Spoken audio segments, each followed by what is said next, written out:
So the prayer has been said and the chair taken. However, it's clear that the House does not have a substantive number of members inside for it to be able to commence its business. The Speaker has directed that the quorum bell be rung for 10 minutes.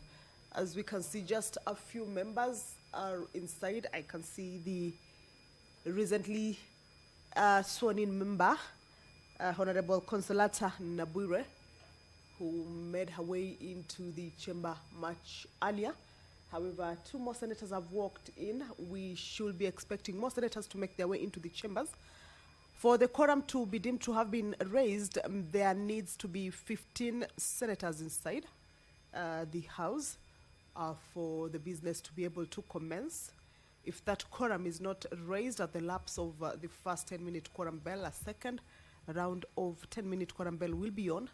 However, if that quorum is not raised at the lapse of the second quorum bell, then the House will be adjourned. Remember, this is a Wednesday morning, a sitting that is allocated for the cabinet secretaries to appear before the Senate chambers to respond to various concerns that were earlier on forwarded to the ministries regarding matters relating to either county, inter-county, national, regional, or international level.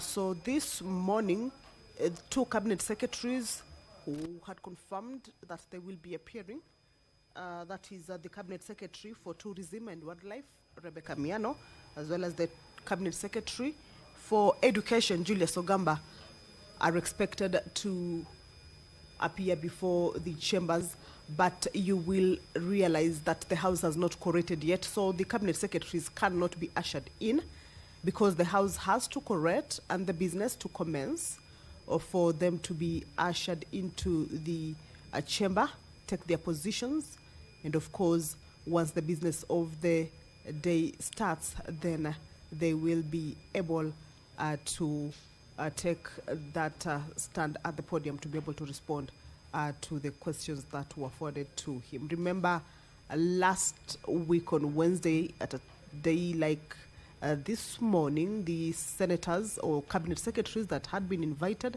to appear before the Senate failed to show up.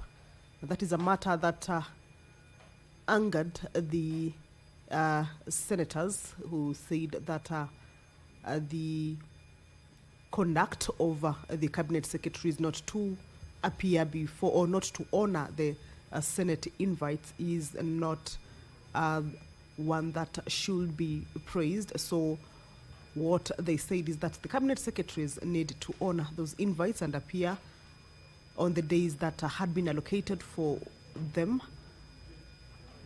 But today, the cabinet secretaries, much as the cabinet secretaries have confirmed to be able to come, the House or the senators are not yet inside. So we should be hoping that they will be able to correct and enable the House commence that business of engaging the cabinet secretaries this morning, as is the business that is planned for this morning and as is on every Wednesday morning. The cabinet secretary for tourism and wildlife, Rebecca Miano, once she appears before the House, she will be responding to concerns around the trends in tourist arrivals in the country, and she will be able to compare or give a comparison between the domestic and international visitors. The members of the Senate will be looking to understand the current status of the tourism sector in the country. Also, factors that have contributed to the recent decline in international tourist arrivals, particularly in contrast with the performance of other East African destinations.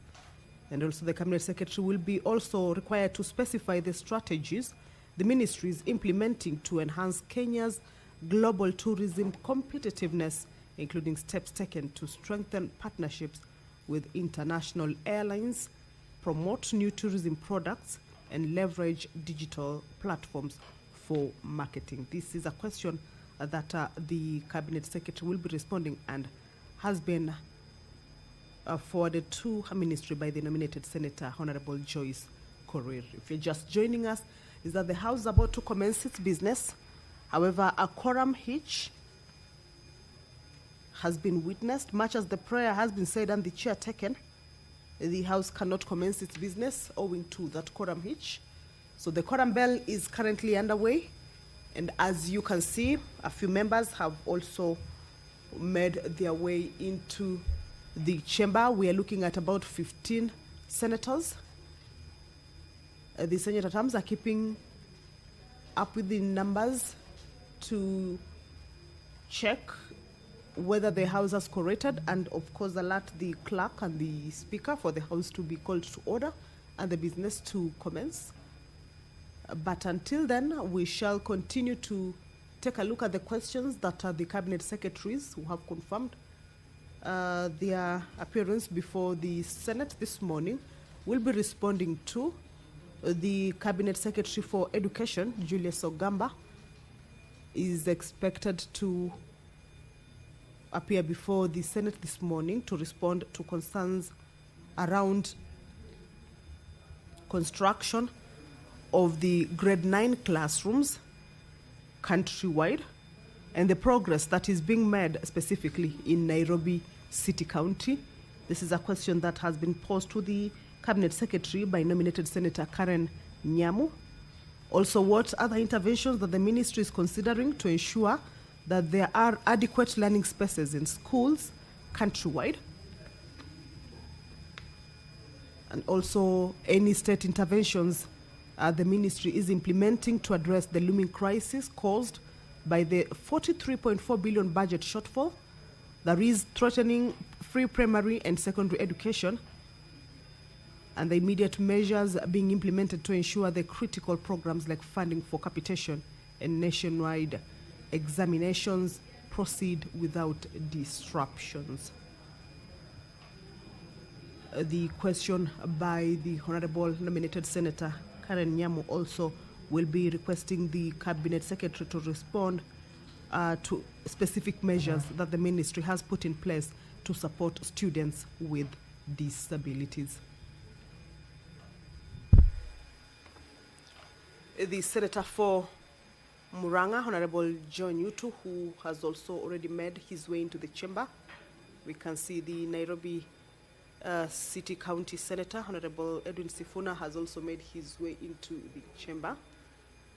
But the question to the Cabinet Secretary for Education from the Senator for Muranga County is regarding the junior secondary school teachers being assigned subjects outside their areas of specialization, considering the impact that has, or rather that particular issue has had on instructional quality, content accuracy, and learners' preparedness for senior secondary pathways. Also, what measures the ministry has put in place to ensure clear role definition and manageable workloads for JSS teachers who are currently compelled to also teach in the primary section despite the already high demands at JSS level. In line with that particular question, the Cabinet Secretary will also be required to indicate how many practical learning facilities, such as science and ICT labs and workshops, have been constructed or equipped for JSS, and clarify how practical components are being delivered in schools lacking such infrastructure. The two whips from both the minority and the majority side at this point, as you have seen, they are needed to whip their members to get into the chamber. The first quorum bell has lapsed. We need to hear from the speaker to indicate to us. Sergeant at Arms, ring the quorum bell for further 10 minutes.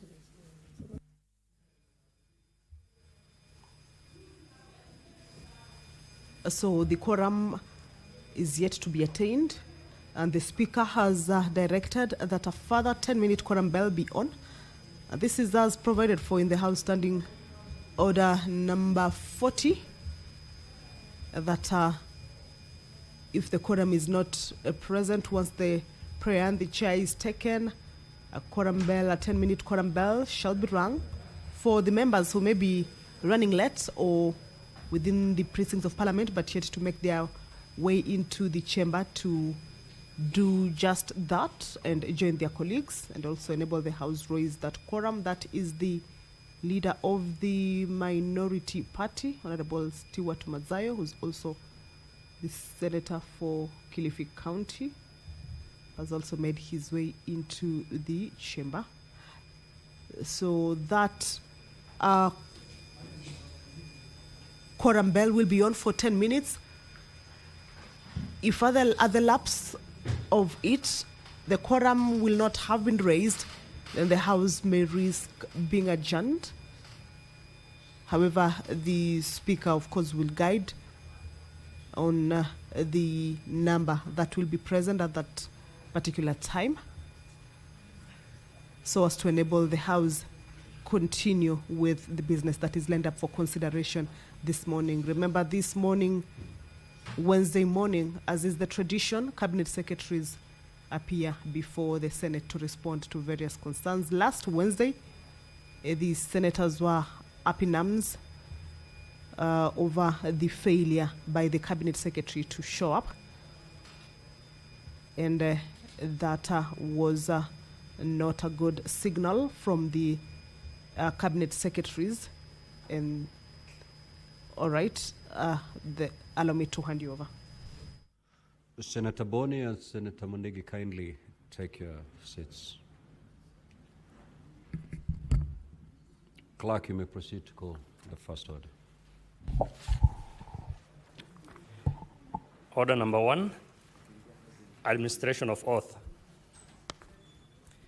Order number 2, communication from the chair. Order number 3, messages. Order number 4, petitions. Order number 5, papers. Order number 6, notices of motion. The Senate Majority Leader.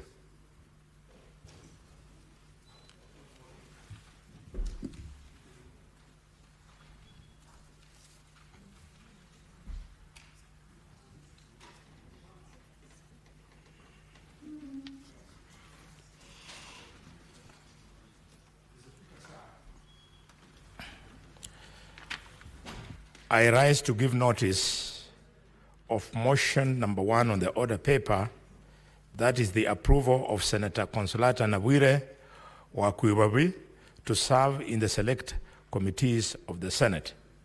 That notwithstanding the resolution of the Senate made on 12th of February 2025 on the approval of senators to serve in various standing committees of the Senate, and pursuant to standing orders number 197, 199 and 222, following the nomination by the Senate Business Committee, the Senate approves the nomination of Senator Consolata Nabwire wa Kwibubi, MP, to serve in the Standing Committee on National Cohesion, Equal Opportunity and Regional Integration, and the Select Committee on Delegated Legislation.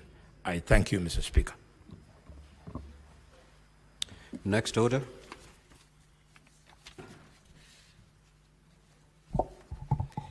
Order number 7, questions and statements. Now, honorable senators, we do have 8 questions today. We have 2 CSs. We expect them to appear before plenary for purposes of responding to those 8 questions. 1 question is directed to the CS Tourism, and 7 questions are directed to the CS in charge of education. Now, I'm informed that the CS in charge of education is already in the building, and therefore we will start with the questions directed to the CS education, and we'll start with question number 87 by the Senator from Murang'a County, Senator Joe Newton. Thank you, Mr. Speaker. Honorable Senator, let me first confirm if indeed we have the CS Education in the House. Clerk, can you confirm that? Yes, sir. Thank you. Honorable CS, welcome back to the Senate plenary. You have 7 questions to respond to this morning. We'll start with question number 087 by the Honorable Senator for Murang'a County, Senator John Newton. Yes, Senator for Nairobi City County. Perhaps, Speaker, you could guide whether we are also expecting the CS of Defense because she was scheduled to appear. Indeed, the CS Defense was scheduled to appear today, but she indicated through a letter that she'll be engaged in a security meeting this morning.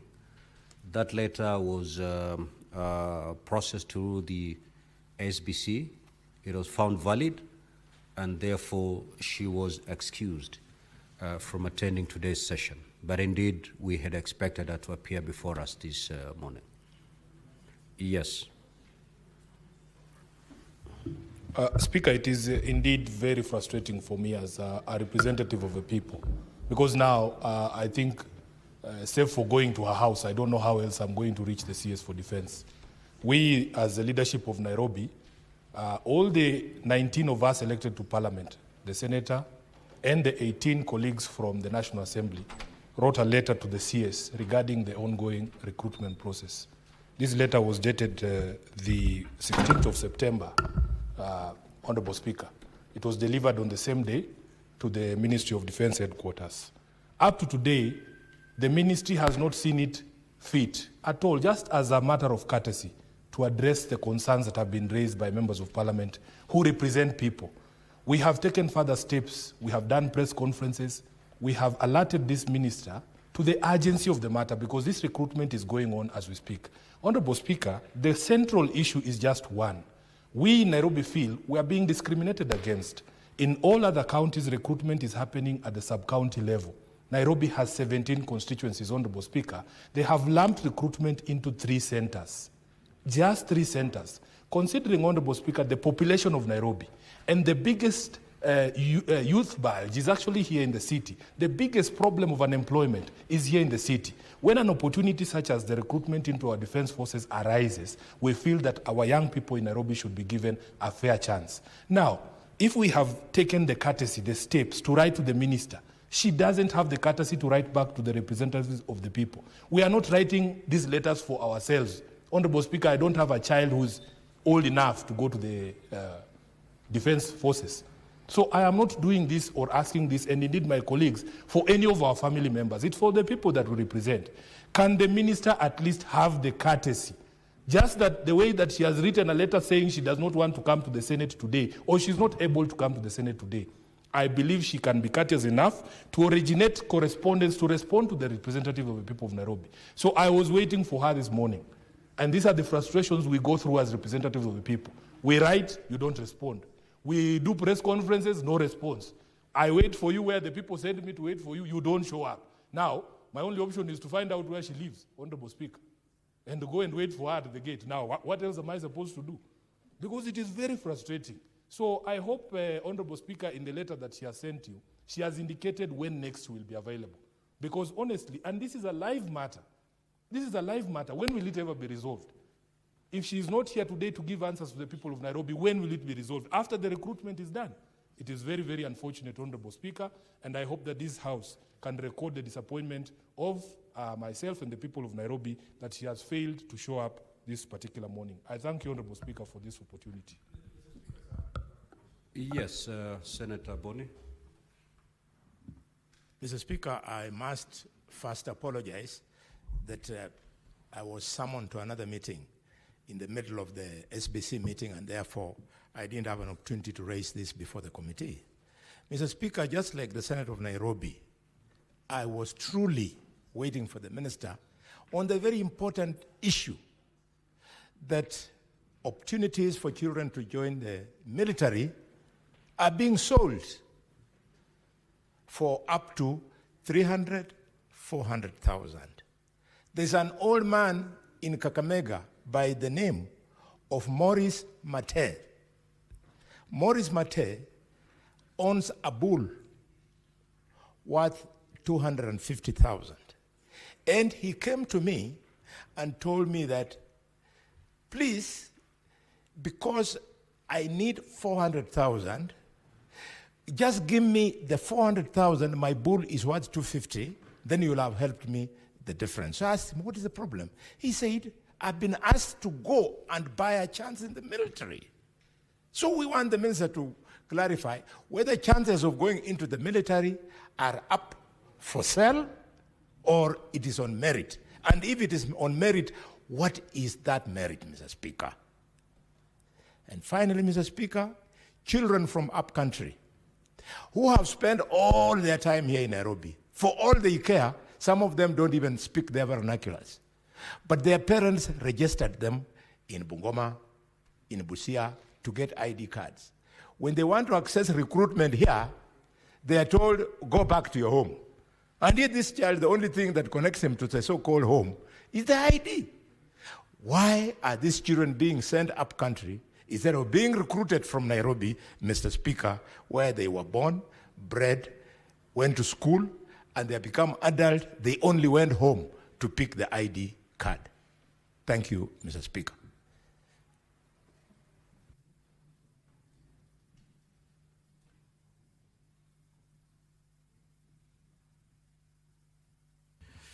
Thank you, Honorable.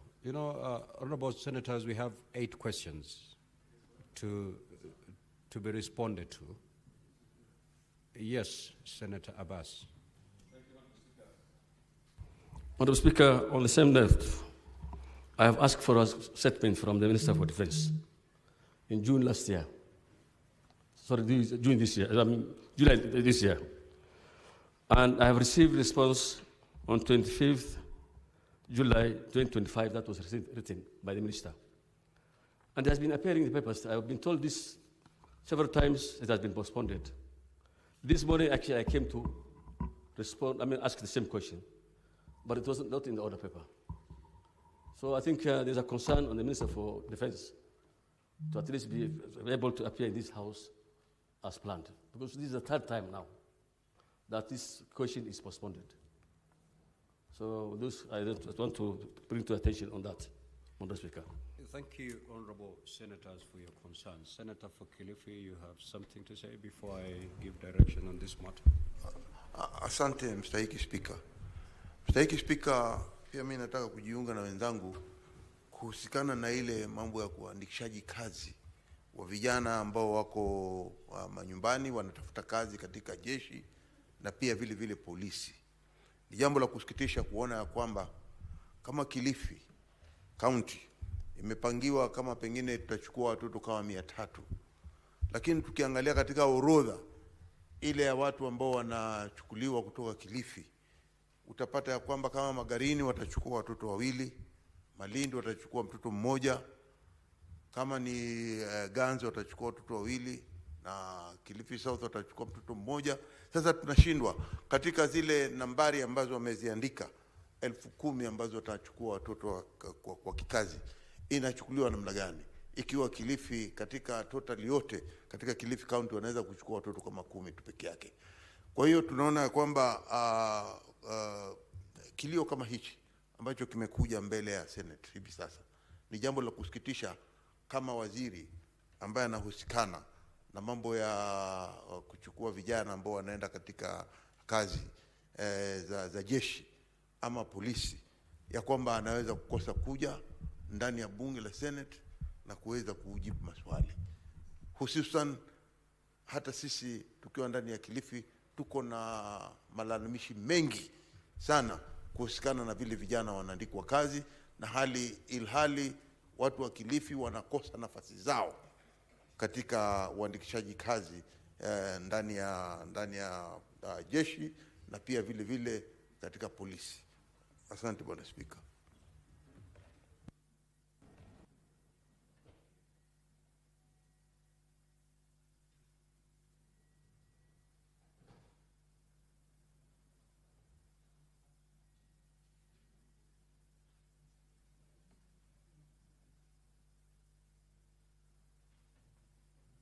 Senator for Nairobi City County, you've said that the recruitment is ongoing. I thought it's supposed to happen between the 13th and 15th of October.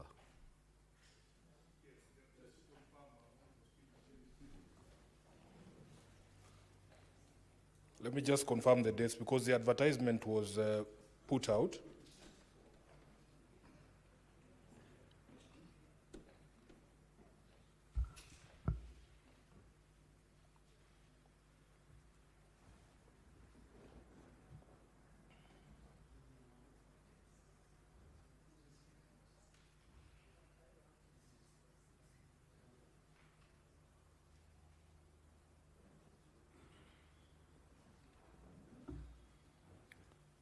Speaker, the advertisement was put out on the 14th of September. We took that step that I've referred to write to her immediately on the next day, on the 15th of September, as leaders in Nairobi. And we have not been responded to, Honorable Speaker. It's almost 2 weeks now.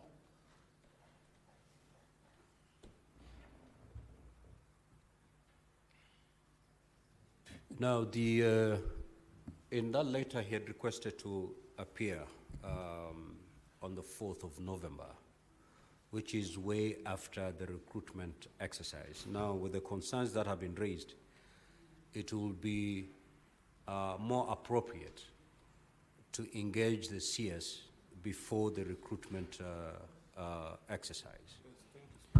Now, the problem we'll find ourselves in is we are going to Busia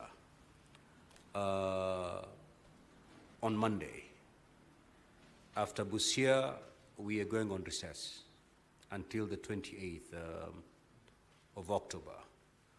So what I'll try to work with the Secretariat to see if we can have her in Busia, because that is the only opportunity we can engage her. So I will work with the Secretariat to see if we can have the CS appear when we sit in Busia for purposes of just handling the issues surrounding the recruitment. The other questions may be responded to when we're back after the recess. But this one cannot wait, because once we resume, the exercise will have already taken place, and therefore it will have been overtaken by events. Speaker, thank you for that direction. I am just a bit skeptical because the defense headquarters are in Nairobi. If we are not able to secure attendance in Nairobi, I don't know how much we can expect. We'll put our best foot forward. Take Very it well, from me. very well. Thank you, Honorable Speaker. Thank you, thank you. So now let's proceed to hear the responses from the CS in charge of education. Senator Jonyo, to proceed. Thank you, Mr. Speaker, and allow me also to thank you for the very wise direction that you have given. Because, Mr. Speaker, it must be noted that we do not ask these questions just for the sake of it. And that the question that had been put by the Senator for Nairobi, Mr. Speaker, is very important, and especially the fact that it was not supposed to be overtaken by events. So I want to thank you for the ruling that you have just made. Mr. Speaker, having said that, these are my questions for the CS in charge of education. One, why are junior secondary school JSS teachers being assigned subjects outside their areas of specialization, considering the impact this has on instructional quality, content accuracy, and learners' preparedness for senior secondary pathways? B, what measures has the ministry put in place to ensure clear role definition and manageable workloads for JSS teachers who are currently compelled to also teach in the primary section despite the already high demands at JSS level? C, could the Cabinet Secretary also indicate how many practical learning facilities such as science and ICT labs and workshops have been constructed or equipped for JSS, and clarify how practical components are being delivered in schools lacking such infrastructure? Mr. Speaker, those are my questions. Now, honorable senators, we will we'll have 20 minutes per question. So the question by Senator Jonyo started running at exactly 10. So at 10:20, we'll stop and move to the next question. Honorable CS, you may now proceed to respond.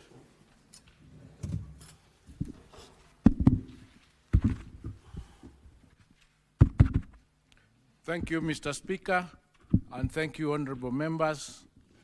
Thank you, Honorable Senator from Murang'a, for that question. In response to the first part of that question, Mr. Speaker, junior school curriculum came with new learning areas. However, most of these learning areas are related to the areas of specialization of the teachers currently deployed or posted to junior school. To address the gap on instructional quality and content, the government has undertaken the following measures. One, the government is retooling all the teachers engaged in junior school on pedagogy and content. All teachers in junior school have been retooled to fully equip them with the necessary pedagogical skills to handle the new learning areas in junior school curriculum. The retooling exercise covered pedagogy and content in all the learning areas. Number two, the government is adopting targeted recruitment and redeployment criteria. The government has adopted a targeted recruitment and deployment approach that accords priority to the needy areas of learning. In the latest recruitment exercise, deployment programs, teachers of science, mathematics, and technical subjects were given priority to bridge the shortage of teachers in the said learning areas. This has gradually addressed the shortage of teachers in the sciences, in the technical, mathematical, and languages in junior school. Part B of that question, the measures that the ministry has taken. Mr. Speaker, the government, through the Teacher Service Commission, has put in place the necessary administrative structures to ensure that teachers deployed to teach in junior school are allocated workloads based on their areas of specialization as well as the staffing norms of the junior school. All teachers deployed in junior school have well-defined job description outlining their teaching and co-curricular activities. Mr. Speaker, due to the reduction on the number of classes in primary schools, the staffing position in the primary section is optimal, and there are no cases of teachers in junior school being compelled to teach in the primary section.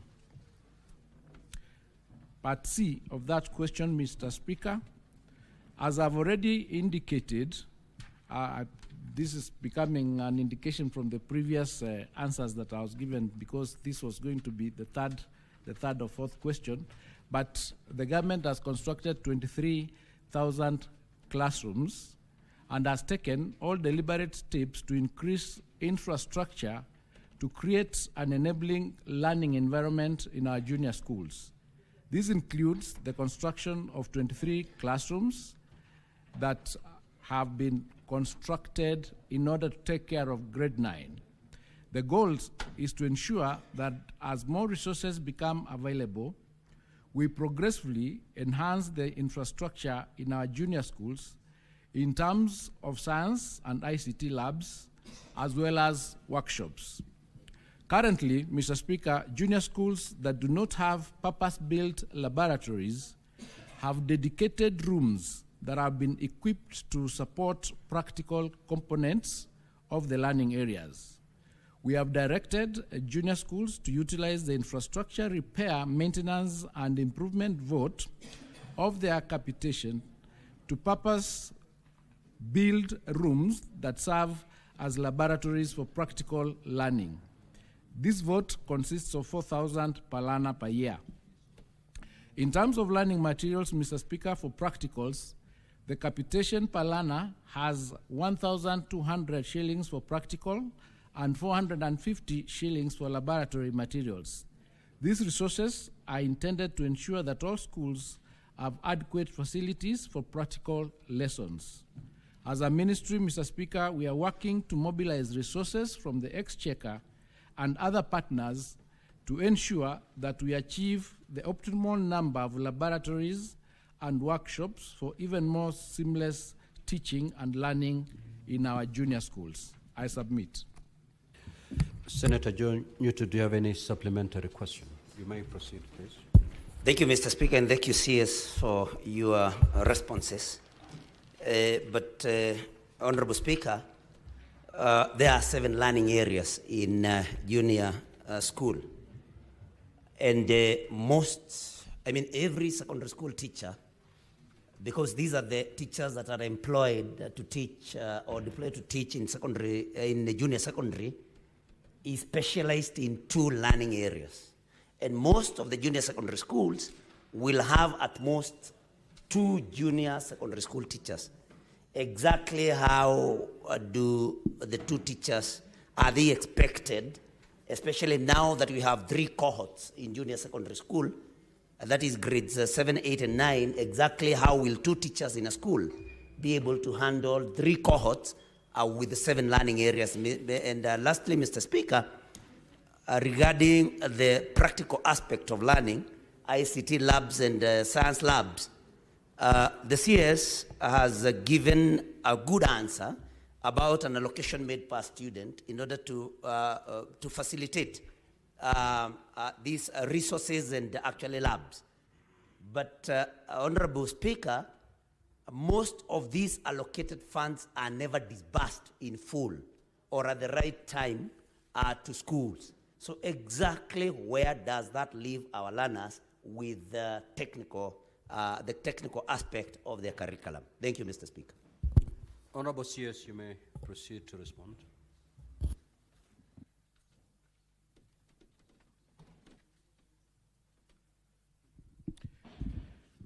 Mr. Speaker, that is why we say that the government has taken the retooling exercise of teachers in order to ensure that we have sufficient numbers trained in the areas of specialization in order to be able to handle those particular specific curriculum areas.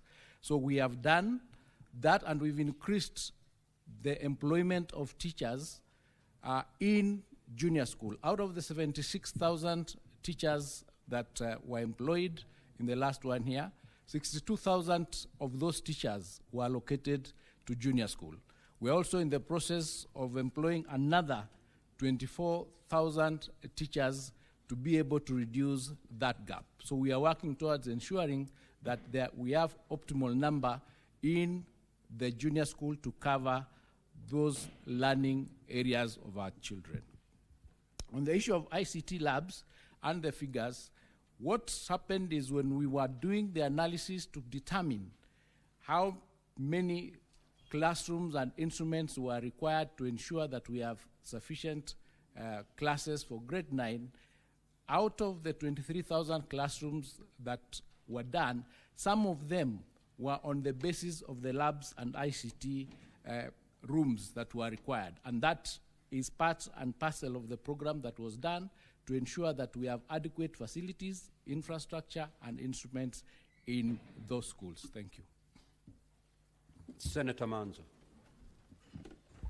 Thank you, Mr. Speaker. Mr. Speaker, with the tremendous respect to the CS and the learned friend, senior learned friend, C is very specific, Mr. Speaker, that how many practical learning facilities, meaning science labs and ICT labs, specifically across the country, Mr. Speaker. And having an ICT lab or having a practical laboratory means exactly having a laboratory with equipment, Mr. Speaker. So could the CS go into that detail? Because as far as I know, in Makueni County, we don't have any, not even a single one. So I don't know where they have done them in the country. And what are the budgets, if he has any budgets? And if so, since they have been implementing this for years, when is he going to implement this? What are the statistics, Mr. Speaker? I thank you. Senator Boni. Thank you, Mr. Speaker. Allow me to congratulate the minister. When I follow him, he's committed and his pronouncements have remained professional. Mr. Speaker, whereas you have told us that you are going to recruit around 24,000 teachers, for which we are happy, given that Kakamega County alone, in my office, I have a list of 6,300 teachers hoping that I can help them to get employed. Can you confirm that it is not the ministry's policy that the only people who should benefit from the recruitment are children who are trained and qualified in science-related courses?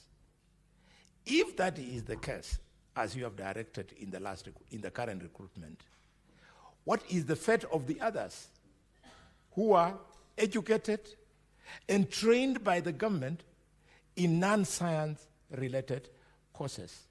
Are you telling them that their future has collapsed? Will they ever be employed? Or do you want them to be employed abroad, as the Minister for Labor has been cheating people that they can employ people abroad? These are very serious practical issues. And more so, Mr. Speaker, we have children who are now, in fact, not children, Senator Boni, you've asked your question. Now you're giving a speech. Allow me just press it a little bit so that the voters know that we are alive to their problems. Mr. Speaker, we have young adults aged 40, 41, 42, 43 years old. They have been waiting to be employed. And there is some rule in the ministry that once you are 45 and above, you cannot be employed. Where will these young people go? Senator for Nairobi City County. Honorable Speaker, in just the past 2 weeks, the Ministry of Education has actually conceded that when they were doing an audit of schools, out of the they had audited 12,000 schools out of the 17,500 and found that there were 50,000 ghost students. And in fact, the PS for Education, Bitok, was before the National Assembly, and he confirmed that the problem was most rampant in secondary schools. Now, the ministry sent money to these schools. They know the schools. They know the ghost students. Can the minister tell us today the names of those schools and the names of the persons who withdrew that money? Because by my math, if you are sending 16,000 shillings as capitation, then the country has lost almost 1 billion shillings in that financial year alone from these ghost students. So who are these people who are withdrawing this money? Senator Mwanagataya. Honorable Speaker, I've been to quite a number of schools where I've found JSS classes mangled with primary schools. There's a lot of confusion in those primary schools where you find a graduate teacher, maybe is at the headship of a P1 teacher. I mean, there's a lot of confusion. What are you doing to make sure that you establish an independent JSS structure where we have an NGS which is just started its own without necessarily having been put in a primary school? Senator Catherine Muma. Thank you, Honorable Speaker, for the opportunity to ask a question. Welcome CS to the Senate. Honorable Speaker, my question to the CS is, would you kindly tell the Senate whether your ministry has been allocated adequate budget to ensure that no school in Kenya is unduly or disadvantaged for lack of resources and capitation? And if the budget you've been given is not adequate, what conversation are you having to ensure that you get this budget? Because we have a responsibility to ensure that no child suffers, particularly in a discriminatory manner where some are assisted and others are not assisted. Senator Fernandi. Thank you, Mr. Speaker. I want to ask the Cabinet Minister of Education, what is his position? Because most of these challenges stem on the running and effectiveness of junior secondary schools.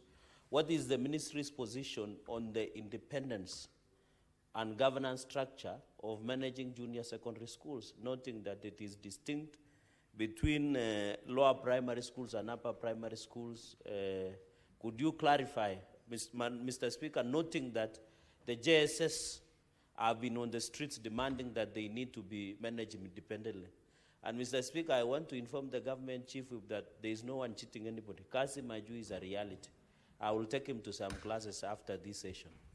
Senator Mbugua. Thank you, Mr. Speaker.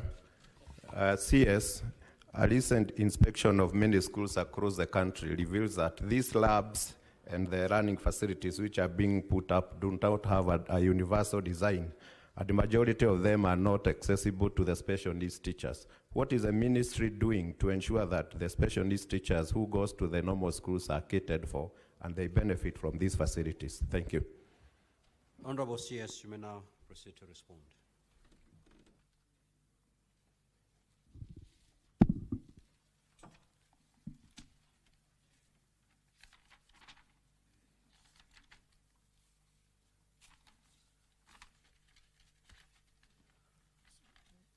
So to Senator Manzo's question, the question is specific, and I did indicate that all our junior schools have either a purpose-built laboratory or a converted classroom for teaching practical components.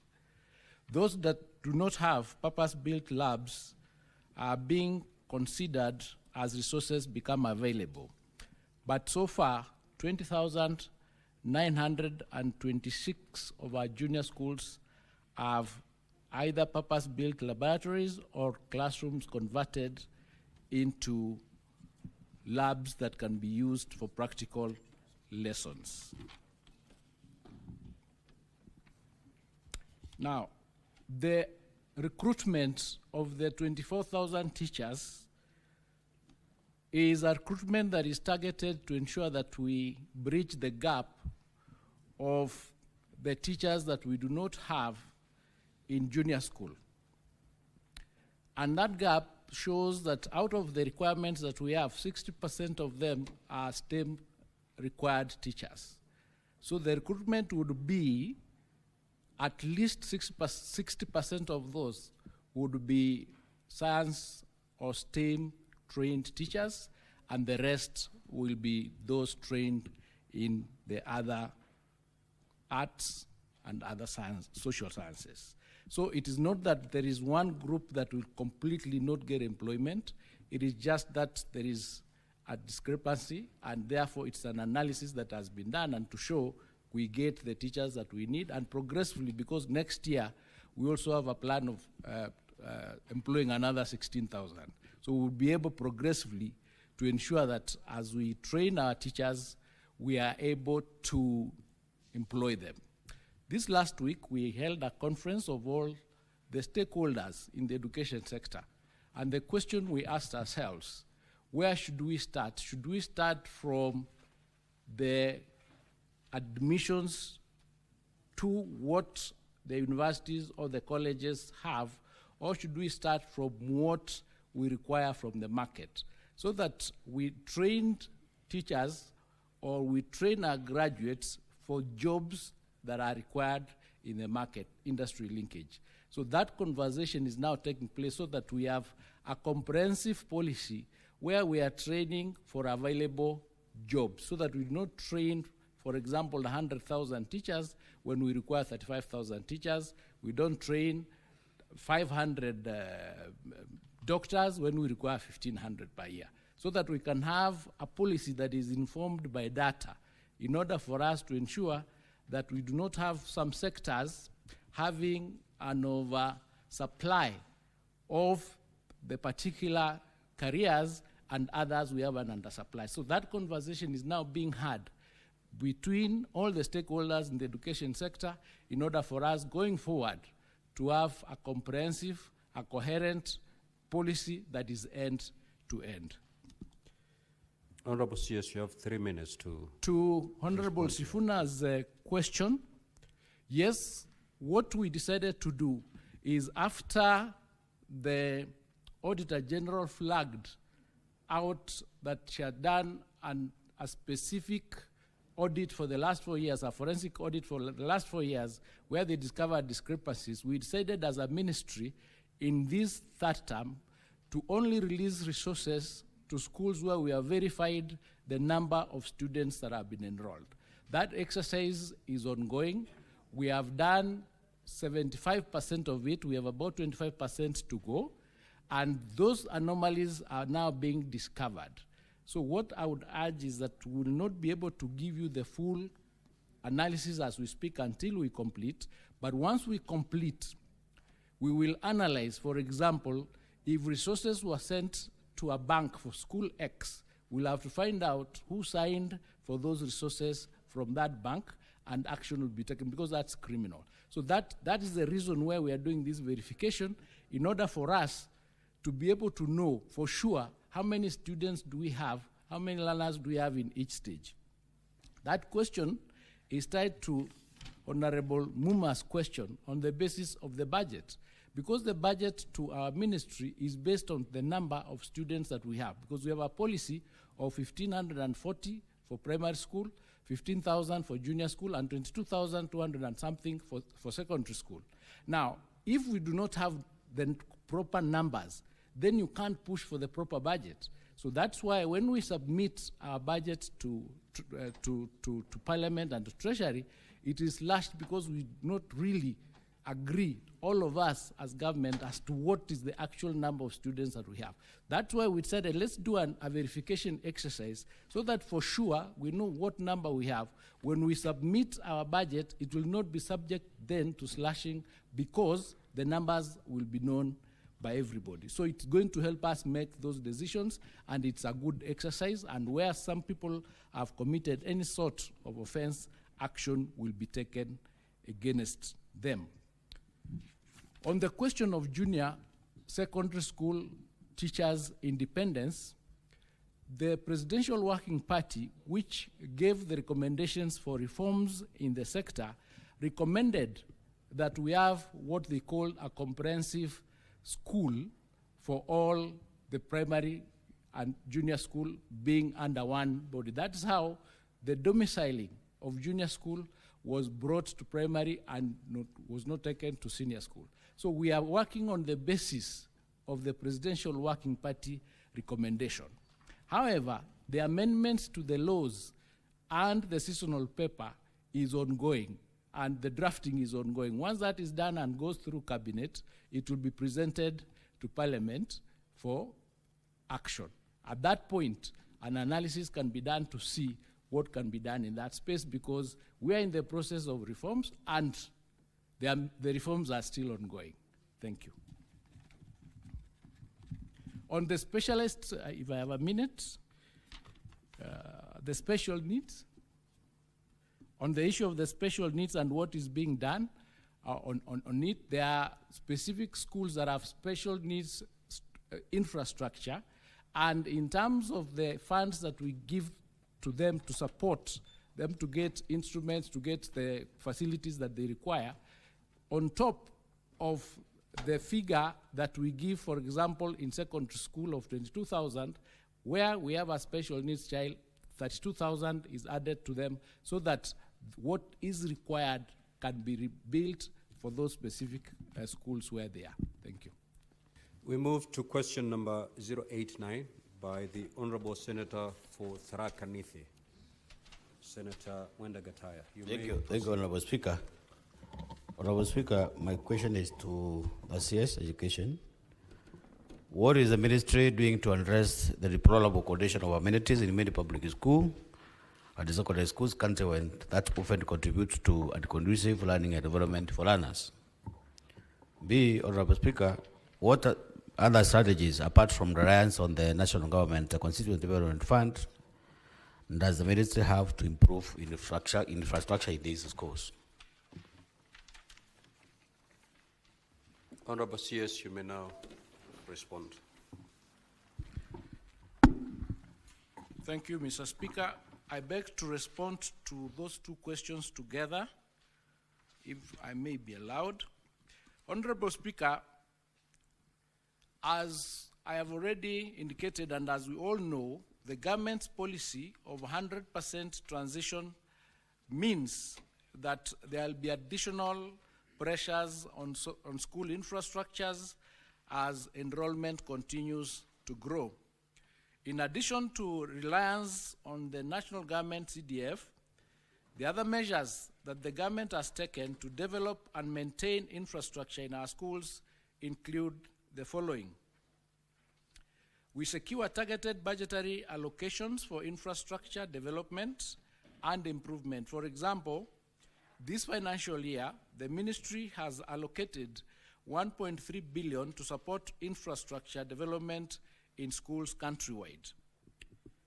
Number two, we mobilize resources from development partners such as the World Bank and the Global Partnerships for Education to support infrastructure development, as was the case with the grade 9 classrooms that were supported by the World Bank.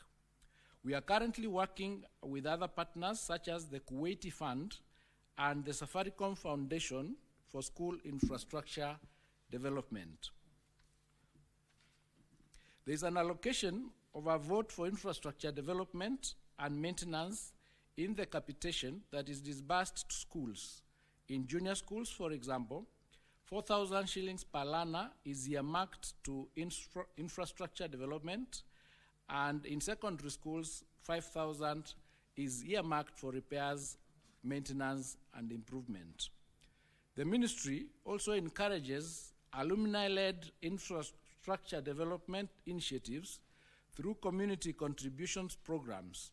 Schools, through their alumni, can engage stakeholders to raise funds or contribute materials and labor for improving amenities, thereby fostering a sense of ownership and responsibility within the community. Partnerships with county government also support education programs. For example, in May this year, the ministry entered into an intergovernmental partnership agreement with county governments to support the education budget in programs such as bursaries. For resources, Mr. Speaker, to have an impact in the development and maintenance of infrastructure, it is critical that they are utilized prudently. In this regard, the ministry has invested in enhancing the capacity of school boards of management to ensure that they oversee prudent utilization of resources and to also empower them to enable them to undertake resource mobilization. The successful completion of the 23,000 classrooms that were done for grade 9 was done through the partnership of the national government and the decentralization of the infrastructure development into those schools so that they could own the work that was being done. I submit. Senator Gataya. Yes, if indeed these measures have been in place for all these years, because I've seen some very beautiful measures from the military, then one would be interested to know why do we have these dilapidated public schools across the country? CS recently, we were treated to some news in some parts of the Rakanidi where some mud-walled schools were paraded across the media houses. Those schools are not even fit for human habitation. They are there, quite a number, and I'm happy, I know of, you send some teams to Tarakanidi, you confirmed about 46 schools that are not even supposed to have children in those children are not supposed to be there. So if these measures have been in place, what is this that the ministry does to make sure that there is that equitable distribution of the so-called measures? Like, for example, I've seen you talk of 1.3 billion budget for the Ministry of Education. Is there any way? Do you have any? Are you private to information on the amount that could be allocated, maybe to address those urgent situations on the ground? Because I don't think whether those schools are. I think they're supposed to be condemned. Senator Mandago. Senator Mundigi. Okay, Bwana Spika, swali langu kwa CS wa elimu. Kitu ya kwanza ni kupongeza CS wa elimu kwa sababu nakumbuka wakati ulikuwa fanya kazi kwa KenGen ulilainisha. Na wakati umekuja kwa Ministry of Education unajaribu kulainisha. Swali langu ni kuuliza katika upande wa elimu mambo ya pesa ile inapeanwa ni budget haijatosha ama budget imetosha, kwa sababu tumeona shule nyingi mambo ya competition imeselewa na unakuta kuna pesa inatakiwa kama mambo ya emergency na upepo unakuta shule nyingi haijapanda miti. Sijui kama uko na uhusiano na wasiri wa upandaji wa miti ndio shule zote siweze kupandwa miti juu ya climate change. Kwa sababu wakati upepo imekuja kama county zingine kama Embu County, upande wa Mbeere South na Mbeere North, upepo ilikuja ikachukua madrasa ingine ikaenda mapati.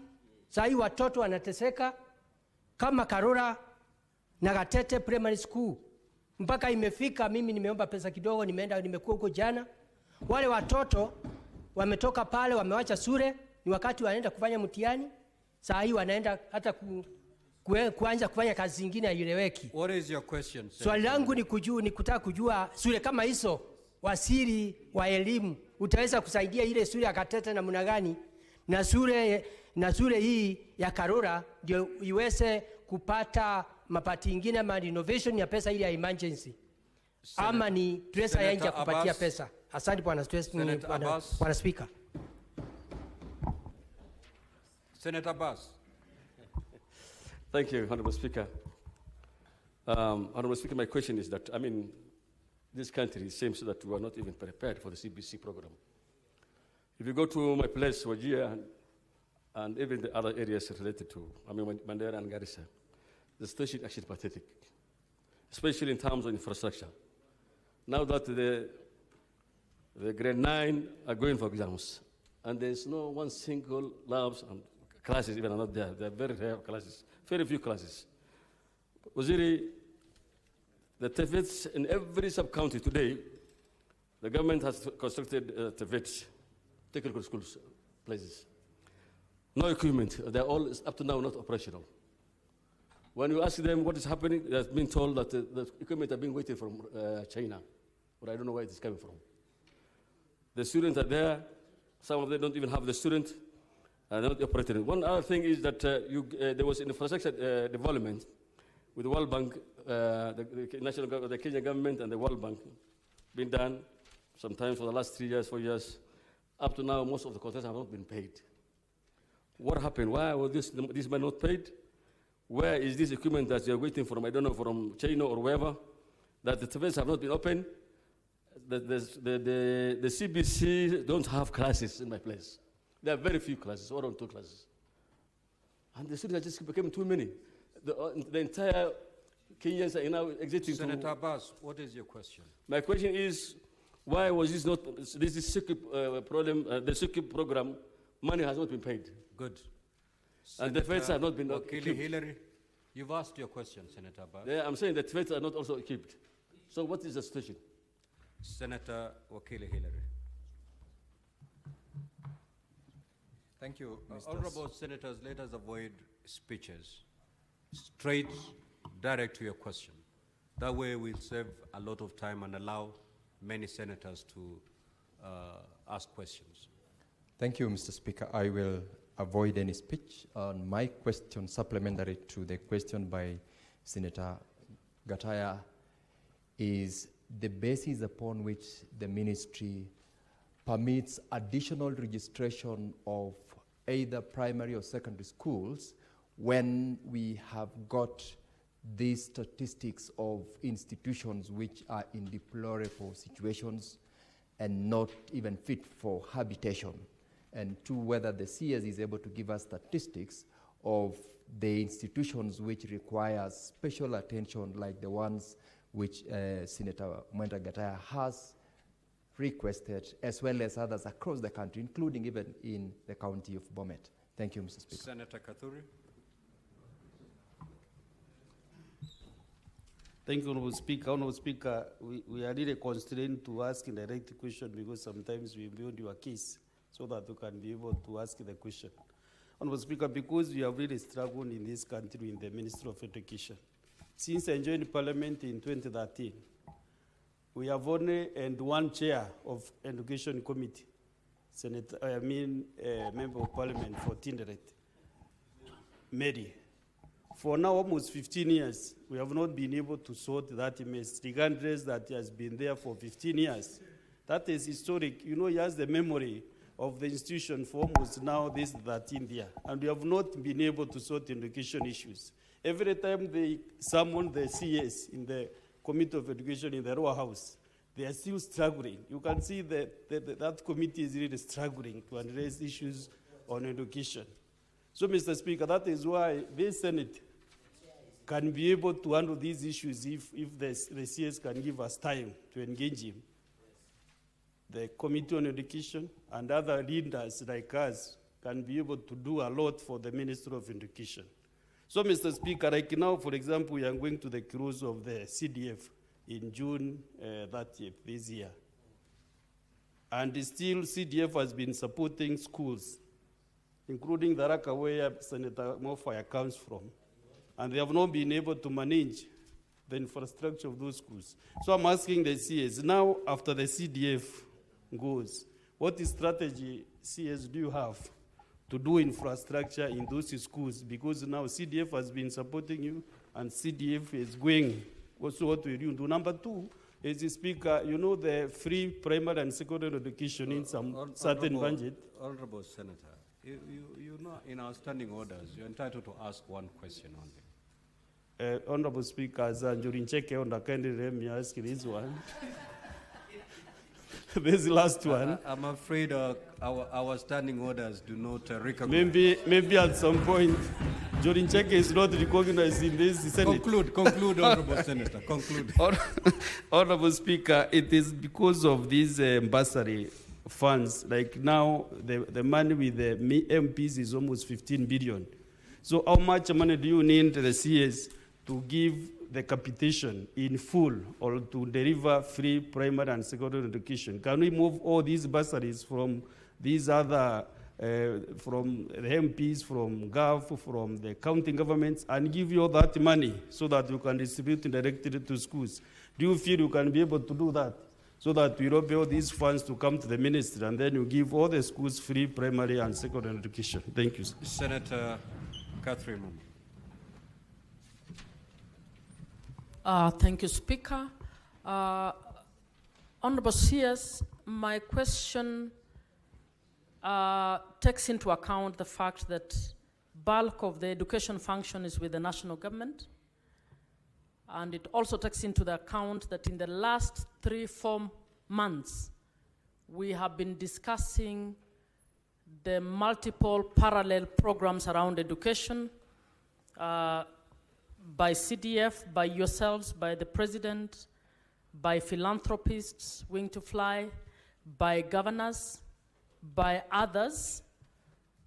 The question is the national government deliberately doing something to audit all funding that we have in these multiple streams with a view to streamlining and consolidating these funds to ensure that they are better used for delivery of the right to education in an equitable manner to all students in Kenya? Senator Consolata.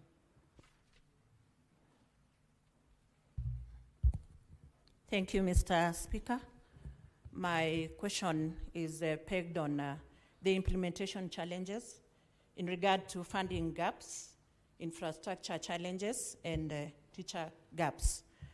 We are in a world of technology, that is a techno-savvy season, and I would like to pose this question to the CS, that what strategies does the government have to invest in technology, or rather in the digital infrastructure in regard to the computers, labs, workshops, and anything in relation to that. In regard to CBE, we need the compliance to the infrastructure that will be laid. And finally, still to the infrastructure, I would like to ask, what strategy does the government have in regard to occupation safety and health frameworks to ensure reasonable safety, hygiene, and security measures to protect the learners and the workers in the institutions? Thank you, Mr. Speaker. Now, Senator Consolata allowed you to get away with that, but according to our standing orders, you're entitled to ask only one. Thank you, Mr. Speaker. Senator Miraj. Asante Bwana Spika. Swali langu kwa waziri ni kumuuliza, inakuwaje kwamba tunaona mijengo mipya inaendelea kujengwa ya mashule, ili hali shule ambazo zipo tayari ziko katika hali mbaya, hali ambayo imedorora. Nikipiga mfano wa shule ya Jamvi la Wageni pale Likoni na shule ya Peleleza, inakuwaje kwamba watoto wanaendelea kupata majibu duni kutoka Pwani na bado tunaendelea kukubali mifuko ya hazina ya CDF na mifuko mengine mengi kuendelea kuleta mijengo mipya ili hali ile iliyopo iko katika hali ngumu? Je, tunataka kuendelea na mviringo wa matokeo duni, ama tunataka kuwasaidia watoto wetu wawe watoto ambao wana maono mazuri na msingi mwema katika maisha yao? Asante Bwana Spika. Senator Joyce Korir.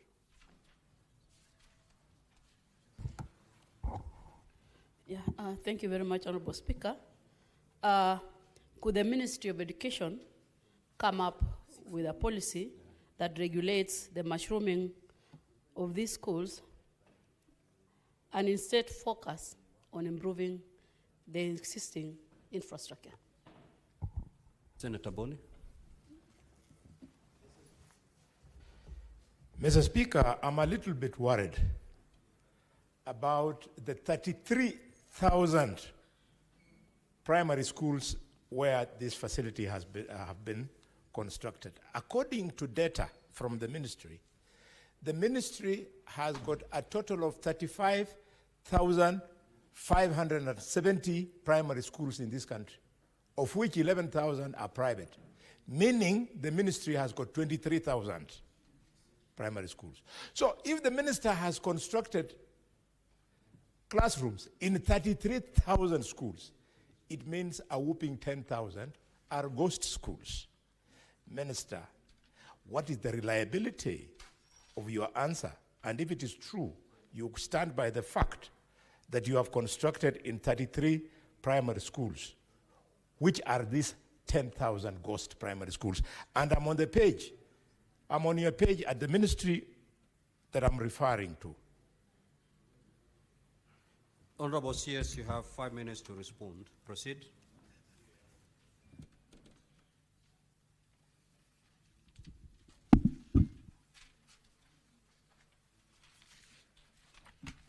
Let me start with the question of Senator Kalwale quickly. We've constructed 23,000 classrooms, not in 23,000 schools. Some of the schools required 4 classrooms, others 5, others 2, depending on the streams that they had. Each classroom required to hold 45 students. So it's not like we've done 23,000 classrooms in 23,000 schools.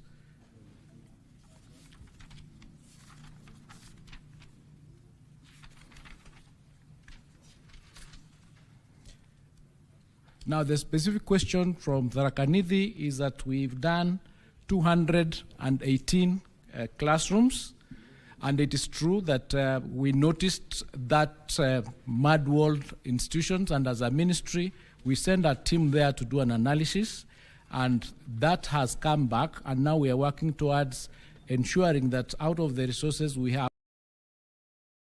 to some of those schools, because it would have to be done like an affirmative action. This is because for the last few years, no infrastructure or no development had taken place in that particular area, and we are doing something about it. That's why we sent a team there, and I think the leaders did a letter with the specific schools that needed support, and something is being done about. But we've already done, so far, 218 classrooms in that place.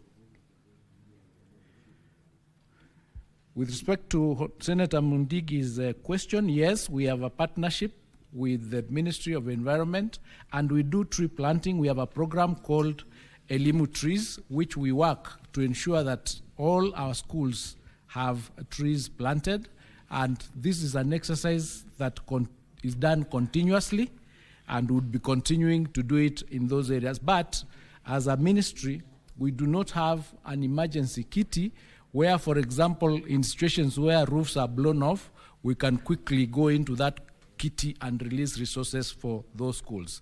The only way is for the money to come from the infrastructure fund, and if that infrastructure resource is not given, like it wasn't given for the last previously 2 years, then the ministry's hands are tied to be able to handle those emergencies.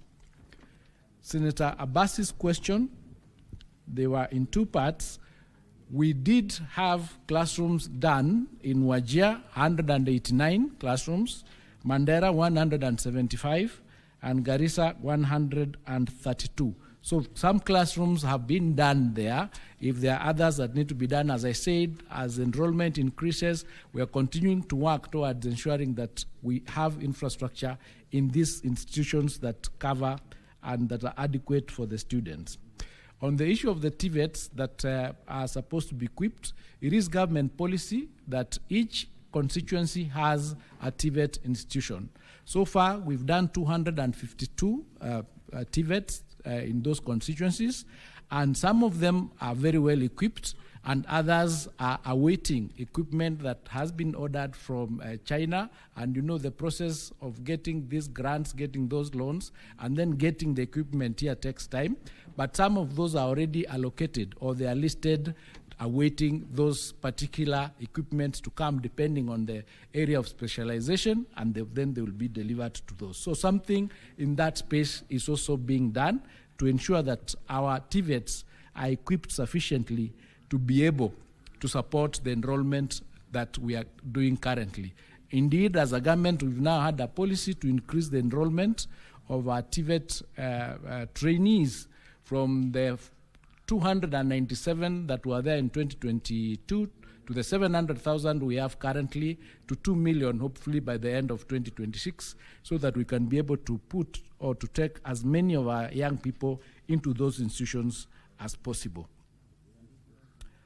To Wakil Hillary's question, my learned friend, the additional registration statistics, when we already have these institutions that are not well taken care of. In the verification exercise that we are undertaking currently, part of the information that we are collecting is the number of students in each of those institutions and the status or the state in which those institutions are.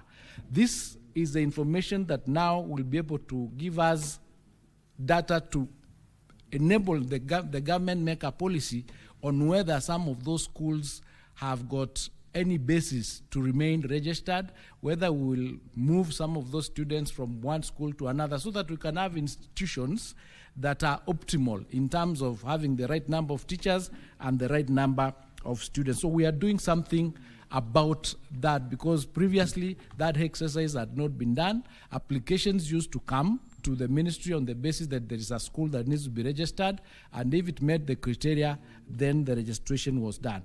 But over time, we've noticed that some of those institutions, and the statistics we're getting, is that some of the schools that we have less than 10 students. You have a school with less than 10 students, maybe with 5 teachers, so it is not optimal. And that is why we are doing this verification exercise, in order to give us the opportunity to interrogate the things or the schools that we have, the institutions that we have, whether some of them will remain or they'll be merged and some will be separated. So we are doing something in that space as well.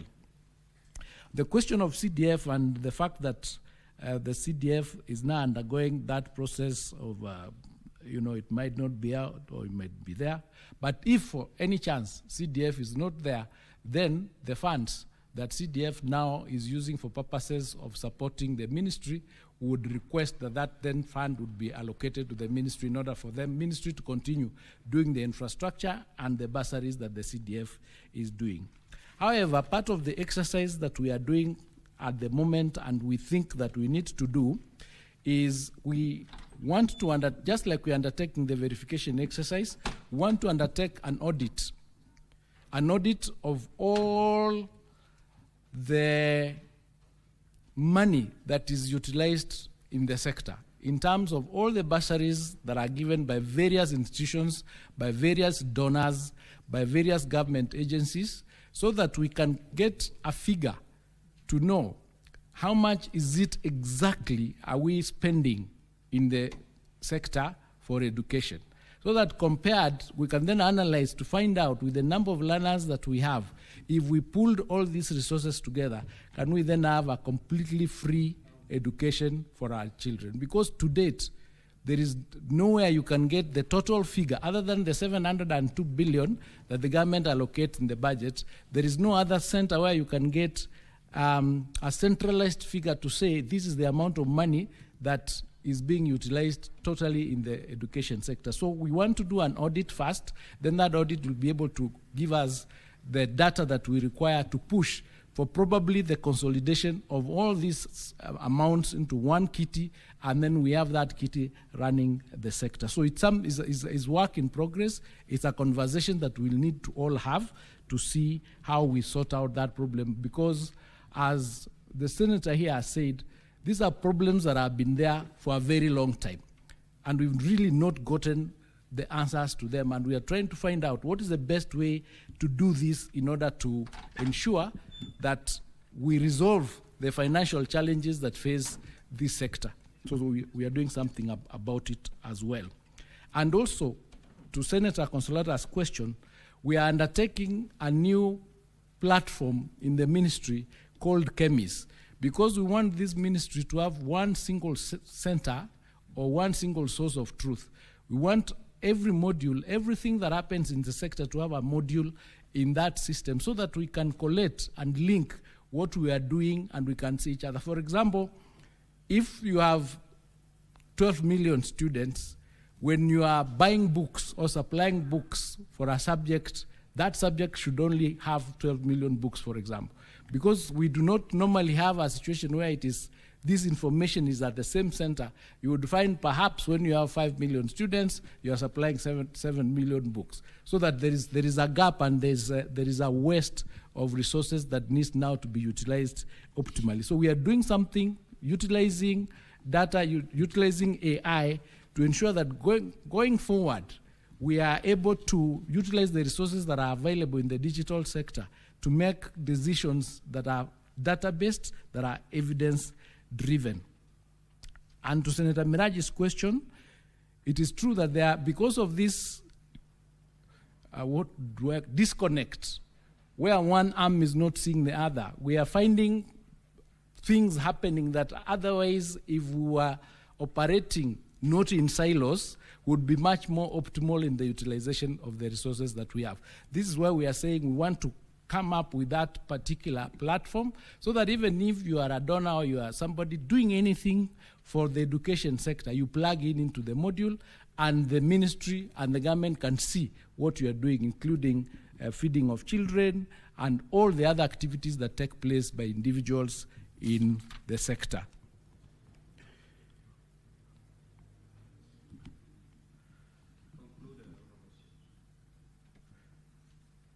Policy to regulate them. Yeah, the policy is the same thing that I think I've explained.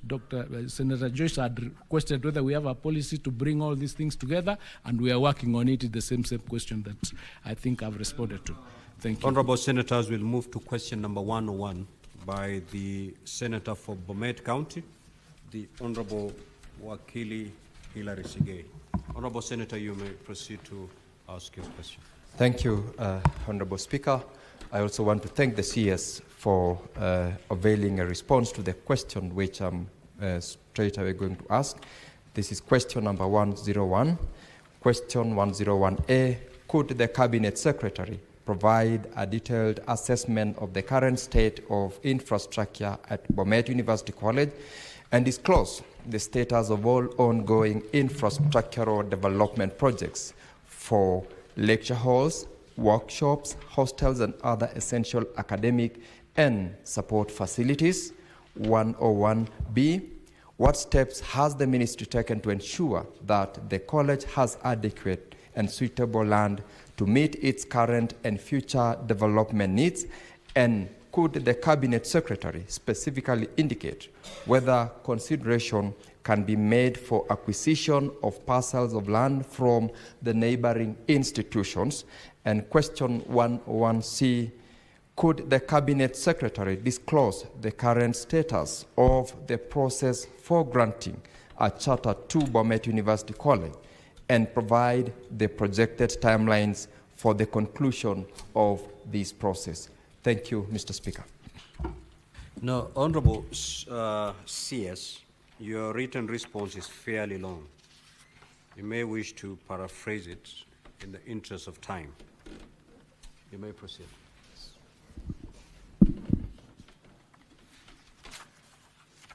It's already been circulated to all honorable senators. So Yes, you may Mr. just Speaker, I'll try and do that.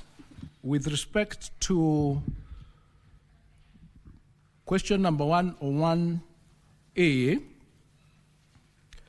the assessment of the current status of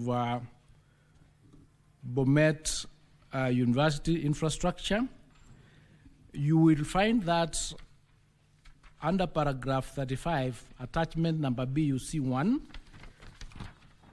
and in that attachment,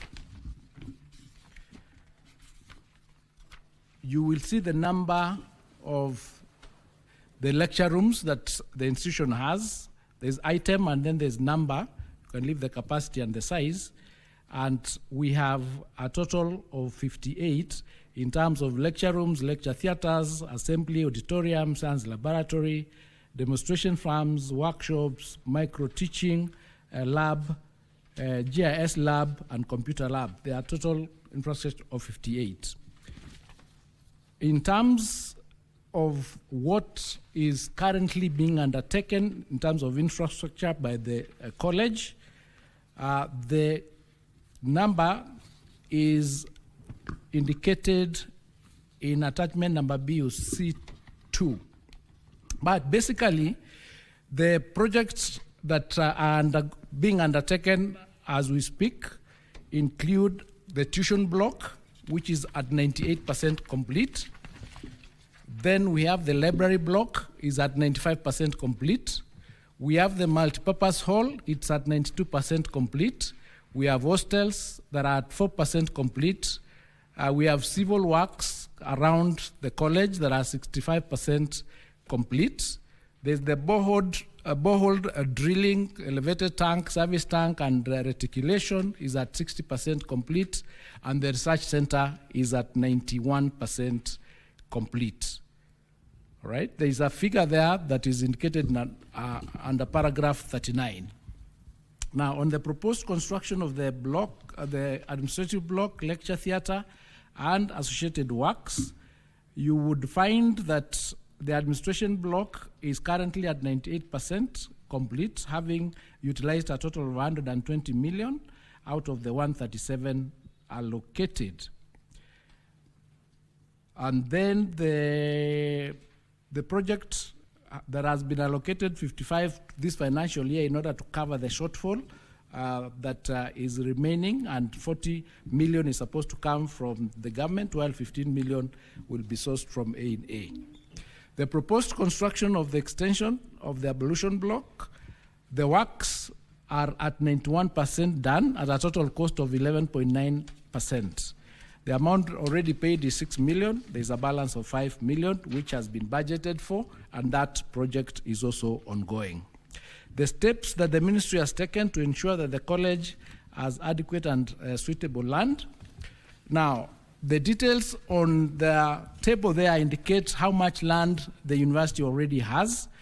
And the university in Bomet town itself has a total of 56.5 acres of land. That is those three particular blocks. One is for 4.7 hectares, another one is 15.7, and the other one is 2.5 hectares, making a total of 56.5 acres when you convert. They also have another 44 hectares, equivalent of 108.7 acres in a place called Sigor. However, the university is also discussing with the following institutions in order to expand the land, that is St. Michael Secondary School, Imarisha Sacco Grounds, Bomet ETC, and the prison's open land space next to it. But even as they do that, let's just confirm that the institution has sufficient land as per CUE requirements that requires a university to have a minimum of 52 acres. It already has 56.5, as I said, and 108.7 acres. I think the other important part is on the question of the charter. The institution has been working with CUE, and they've gone to, back and forth, last resting with the CUE going there in August this year, on the 19th of August 2025, when the commission visited to find out whether they have met the requirements of the various inspections that the CUE had done, and they have come back with that particular report, and they are currently undertaking an analysis of that report. And it's thus projected that, subject to the positive findings by the Commission for the University Education, the college will be awarded its charter before the end of this year. That will depend on the analysis of the visit by CUE. Thank you. Thank you, CS. Senator Wakiri, do you have the two supplementary questions? Yes, Mr. Speaker, I have got more than two, but I know I can only be allowed to ask two questions. So I'll ask the two questions in order of their priority. Number one, Mr. Speaker, is on a specific response to paragraph 38 on the works in the projects which were retendered. There is an indication by the response by the Honorable CS under item D on hostels at 4% complete.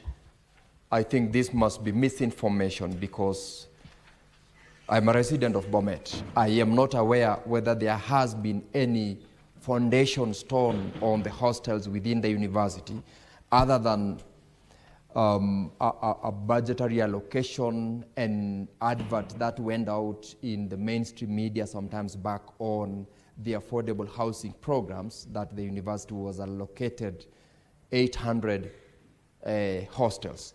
Could the CS maybe clarify so that for purposes of public consumption, we indeed get the right information? Secondly, under paragraph 42, on the details of land ownership by the university.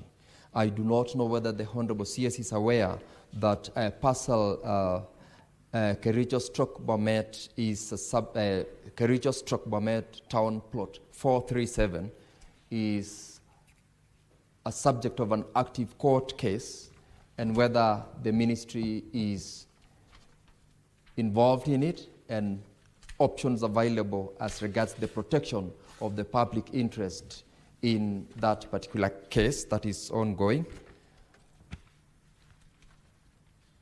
Thank you, Mr. Speaker. I will pass the third question to the Honorable Senator Joyce Korir to ask as a supplementary question. because... Don't give your tactics. Thank you, Mr. Speaker. Otherwise, Thank I you. might even also not give her the opportunity. Yes, you can answer those two supplementary questions. Yes. Then we take more from the members. On the question of the hostels being at 4% complete, the information we got is that only the excavations were done, accounting for the figure of 4%. The construction itself has not started. They did the excavations that they've indicated that it's accounting for 4%. On question of the...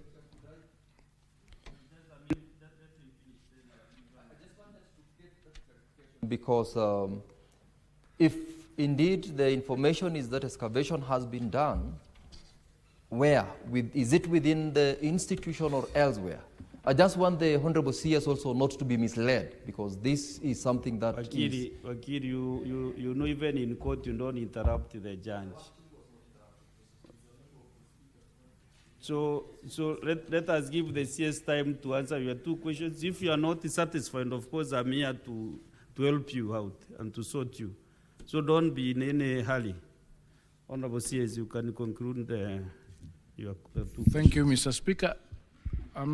That is the information that was applied to us from the university, but what I can then do is write back on the basis of us getting further details on what this 4% comprises. And similarly, we are not aware of the court case relating to Block 437. We'll also do in that indication right, and then we'll write to the senator to inform him of what we have found out. Then we can do a follow-up from there. So it is information that we got from the institution itself. Thank you. But we undertake to verify that information. Tawakili, can that raise at that point, the matter? Yes, Mr. Speaker. I, with a lot of respect, appreciate the responses from the Honorable CS. The CS is my good friend, and so I know he has given the information that is available. He's your senior, of course. Yes. Your senior. Thank you. So, CS, I can also advise that, you have your team up to Bomet County. You have the directors of education. So just by a call, they can be able to tell you, or certain, they can do physical visit to the university and give you a report even by tomorrow, so that you can communicate to the senator. Because you have your team, they don't need even to do a lot of letters. Your team is on the ground, they can do that work for you. Next is Senator Chalgay. Do you have a supplementary question on this particular question? Yes. Mr. Speaker, as I ask my supplementary question, you should go on record that the CS did not answer on JSS governance structure. Either he ignored not to answer or he didn't want to. My only supplementary question on this matter, Mr. Speaker, sir, is as much as we are discussing about infrastructure in the universities, what is the current situation of infrastructure in the universities and budgetary allocation, including both infrastructure and industrial action or strikes that we are witnessing in the country among university, and to give us update on the ongoing strikes by the lecturers across the country. I yield, Mr. Speaker, sir. Beatrice Akin Ogola. Thank you, Honorable Speaker. Honorable Speaker, my question goes to the issue of adequate and suitable land. CS, what measures is the ministry putting in place to ensure that our schools get their titles in order to secure the parcels of land they have? Because this is a recipe for hostilities in the neighborhoods. CS, one of my schools in my home sub-county in Dewa sub-county, a school called Buru Atego, that has no title, and they're ever squabbling, and it looks like the management of the school is not able to finish with the title. Specifically, what are you doing other than the generalities of schools should get titles? As much as practically possible, Honorable Senators, let us ask supplementary questions just related to the primary question. Because honestly speaking, I don't know whether the CS has an answer of that school, unless now you are giving him some work to do so that he can report back to you. Honorable Speaker, with all due respect, I stand guarded, but I needed general measures on titling that they have. I do not think he needs to, he would need to prepare for that because the ministry must have a policy and a way Did you mention of a working. school in Diwa? Did you That mention a was- certain institution? Your Honorable Speaker, that was an illustration to build up onto my concern. Honorable Speaker, I stand guided. But the ministry must have measures that they have in place over titling in schools. Thank you, Honorable Speaker. Is it to know that if you do that question specific for tethering to the CS next time? Because I'm trying to have for the other senators who ask questions so that they can get the opportunity also to get their responses. Okay, fine. Fine, Senator Beatrice. Senator Sifuna Edwin. You know, Mr. Speaker, this morning has been an illustration of just how incomprehensible this government runs its affairs. You have a cabinet secretary who cannot ask for a photograph of that excavation that has been done at Bomet. He's just listening to stories and telling us he will write letters. Give guidance. Yeah, it is Senator good that you gave that Sifuna. guidance, but we must continue to express outrage. Honorable Speaker, Can you this now is ask- not how to run a government. Can you now ask your question? Yeah, my question is related to something that, Honorable Speaker, I will not allow to be heckled. As today. under Senator Chalia, you're out of order. I gave guidance on that matter and that should be list. In fact, the senator who is heckling me himself. Don't has listen to the no, Senator. No, Just proceed and ask your question, Senator. He has Sifuna. also expressed Senator frustration Chega, that- you'll draw out right away out of this chamber. Thank you, Honorable Speaker.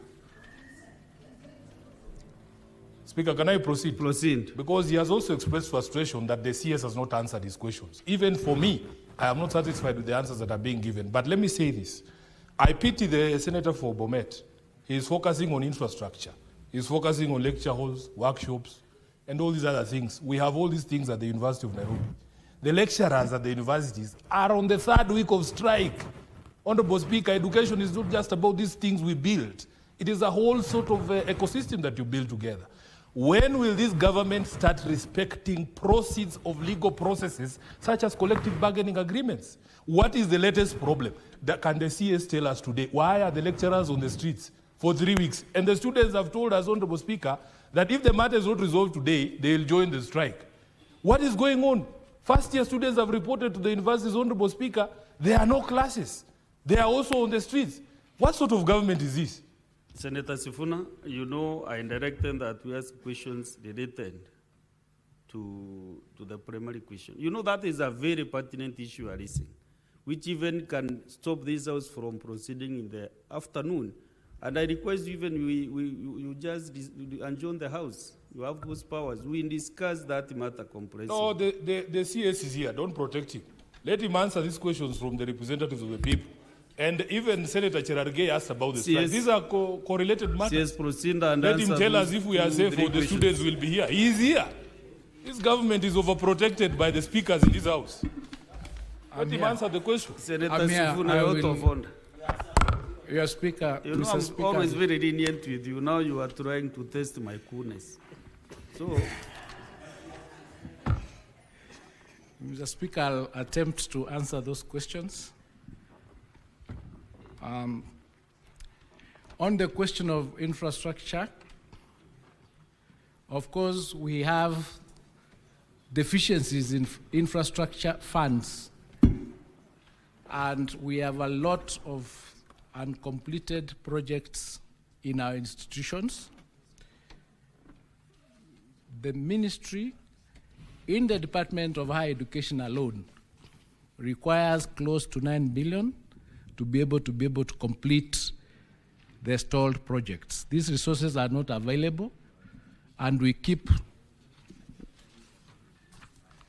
lobbying, so to speak, the National Treasury so that we can get as much resources as possible to undertake the construction of those particular structures. Your second question was on the strikes, and I'll answer them together with Senator Sifuna's concern.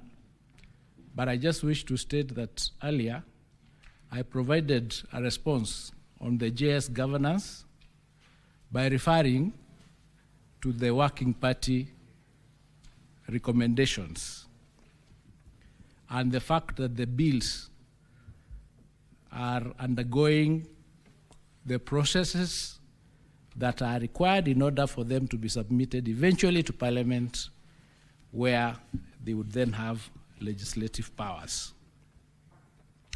Senator Beatrice's question on the titles, we've recommended and we've requested the institutions that do not have, I'm answering that question, I'm coming to it. The institutions that do not have titles, we've recommended and requested them to work with the ministry where they have difficulties, and we will work with the Ministry of Lands to ensure that all our institutions have titles in order to protect them from land grabbing. So that is a policy. We discovered that they had some challenges, and therefore we decided to support them through the AG and also through the Ministry of Housing and Lands to ensure that each and every institution has its land titles. Now you ask why the lecturers are on strike. The lecturers are on strike precisely because of three different issues arising from three different CBAs. The first issue was the CBA of 2021-2025, for which they went on strike last year, and we had a negotiation and a return to work formula. Under that return to work formula, in the year 2024-25, 4.3 billion was supposed to be paid to them to cover months to June 2025. That 4.3 billion was paid. The next amount that was to be paid was 2.73 billion for the financial year 25-26, and this was supposed to be paid in July 2025. That is the amount that delayed, and because of that delay, they issued a strike notice. 2 days into that notice, the 2.73 billion was paid. Under the 2021-25 CBA, the balance of 2.73 billion is to be paid in June 2026. So far as the CBA for 2021-2025 is concerned, the issues have been addressed. The second issue that they raised in order for them to issue that strike was on the CBA of 2017-2021. Under that CBA, they argue that there was an amount of 7.9 billion that was to be paid. However, SRC informs us that that amount of 7.9 billion has been paid to the extent of 7.2 billion, leaving a balance of 624 million.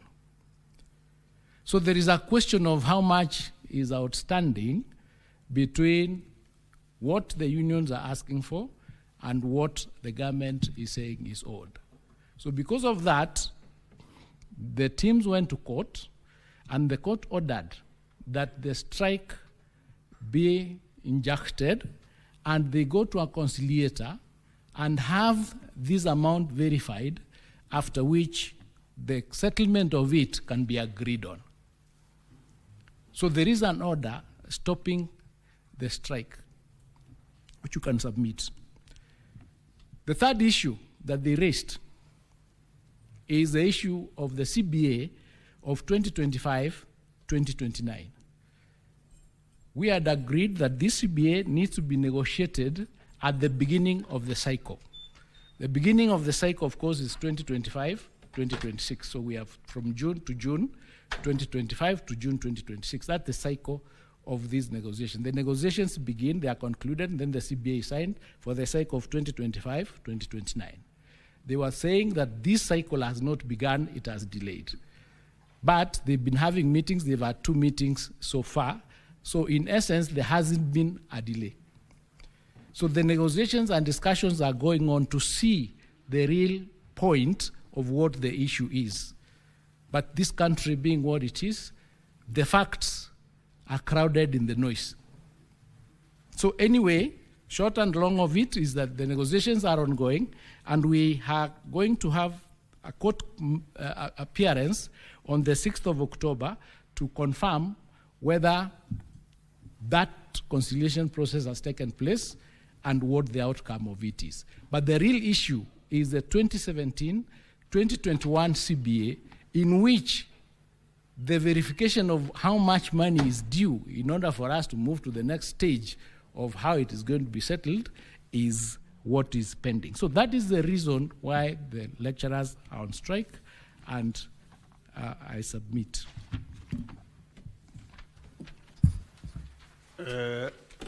Honorable CS, maybe also advise that you give the same information. You have communicated to the country, yes, but when there is an issue, the best thing is to communicate so that Kenyans can be able to know what is happening.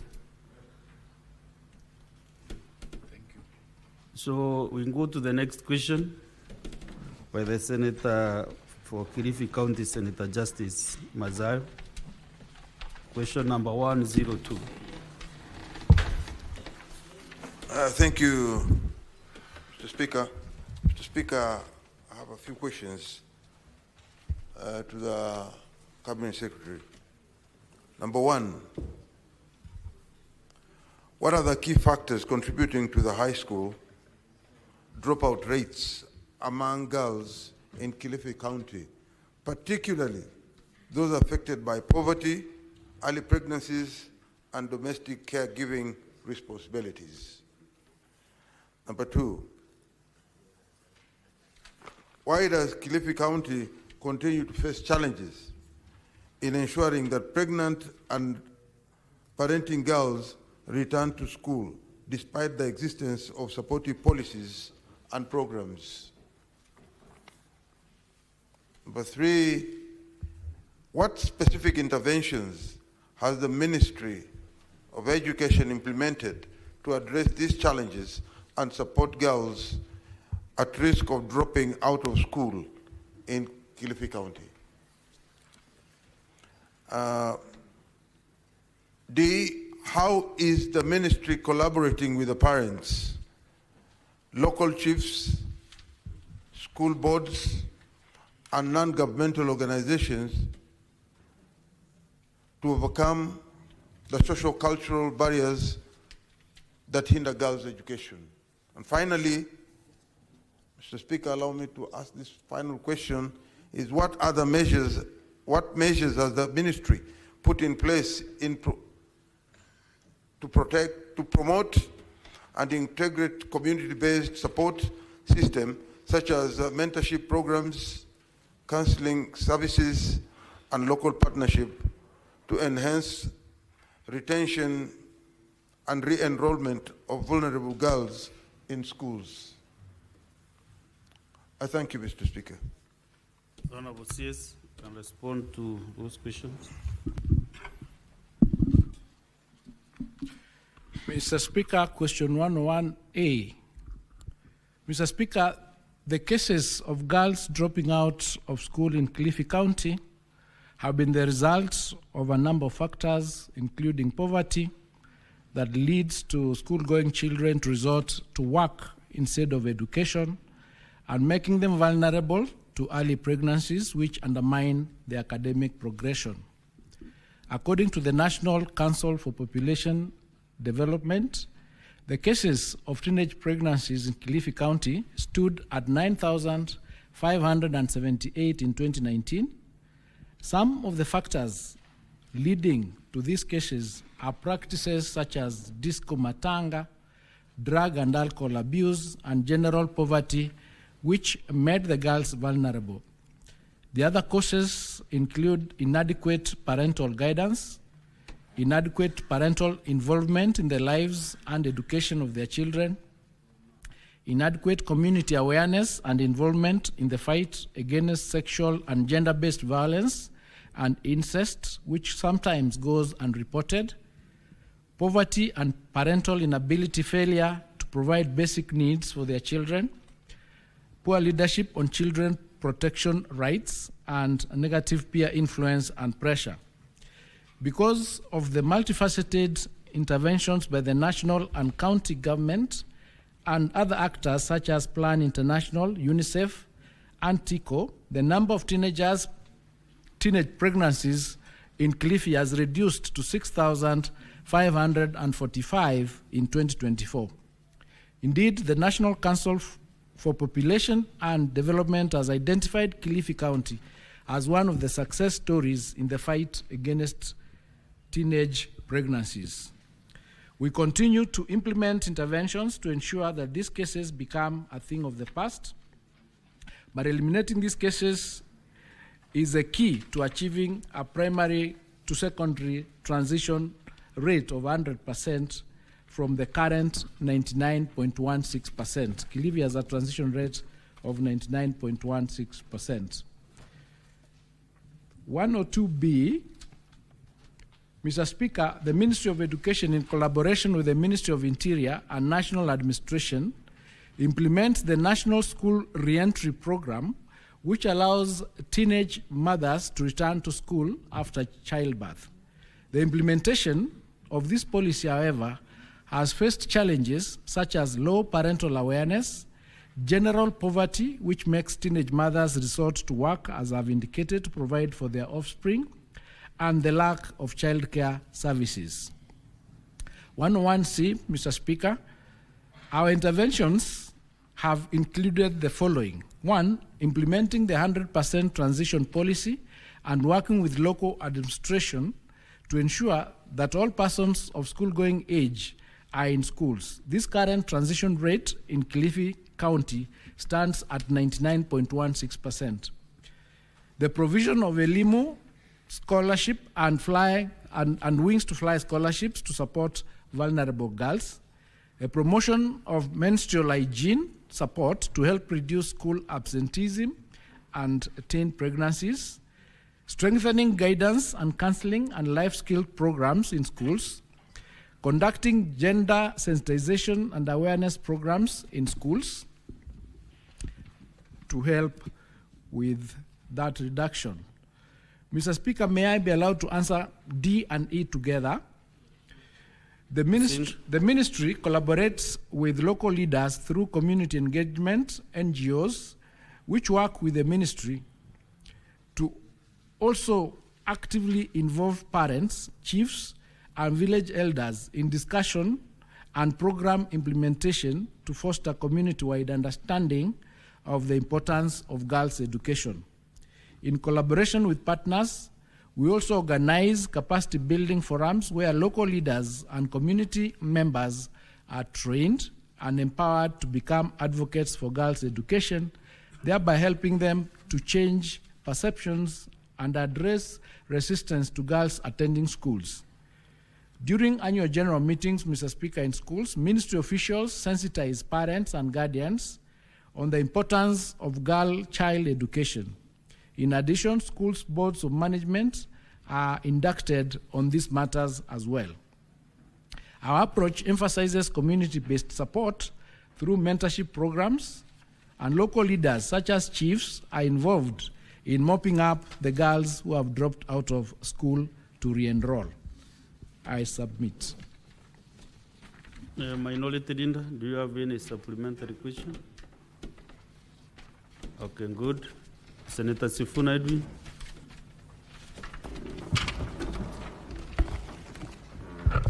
Speaker, again, this parliament has equipped the government with legal mechanisms to deal with some of these programs or these problems. Firstly, Honorable Speaker, it is still a crime in this country to engage in sexual relations with any person below the age of 18 years. My expectation, therefore, would be if the ministry tells us that there are 6,545 cases of teenage pregnancy, which is still a crime, they should show us commensurate numbers of prosecutions. Not these stories here of sensitizing the community. Because, Honorable Speaker, under Article 2 of the Constitution, even if you want to hide behind customary law, it says any law, including customary law, that is inconsistent with this Constitution is void to the extent of that inconsistency. My question to the Minister, CS, how many people have been prosecuted in Kilifi for the offense of statutory rape under your leadership?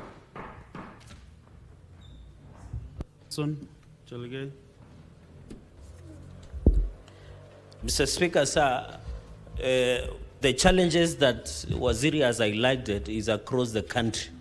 Mr. Speaker, a few weeks ago, because he has highlighted challenges that he's facing, children school going in Kilifi, especially girl child. A few weeks ago, Mr. Speaker, there was a case of prayers for food. Mr. Speaker, what is the ministry doing, apart from these challenges, to address the issue of school feeding program, not only in Kilifi, where children have to shout, Hare Krishna, Hare Krishna, Hare Krishna, for them to get something to eat, Mr. Speaker? What is the ministry doing to ensure that every child from Nairobi, Kilifi, Meru, Nandi, and across the nation accesses proper school feeding programs so that they can be able to be attentive in class, and also the transition and turnout, Mr. Speaker? And finally, he should give us the numbers of how the interventions, are they working in collaboration with Ngao so that they ensure 100% transition rate of our children, Mr. Speaker? I yield. Senator Abdulrahman. Thank you, Mr. Speaker, sir.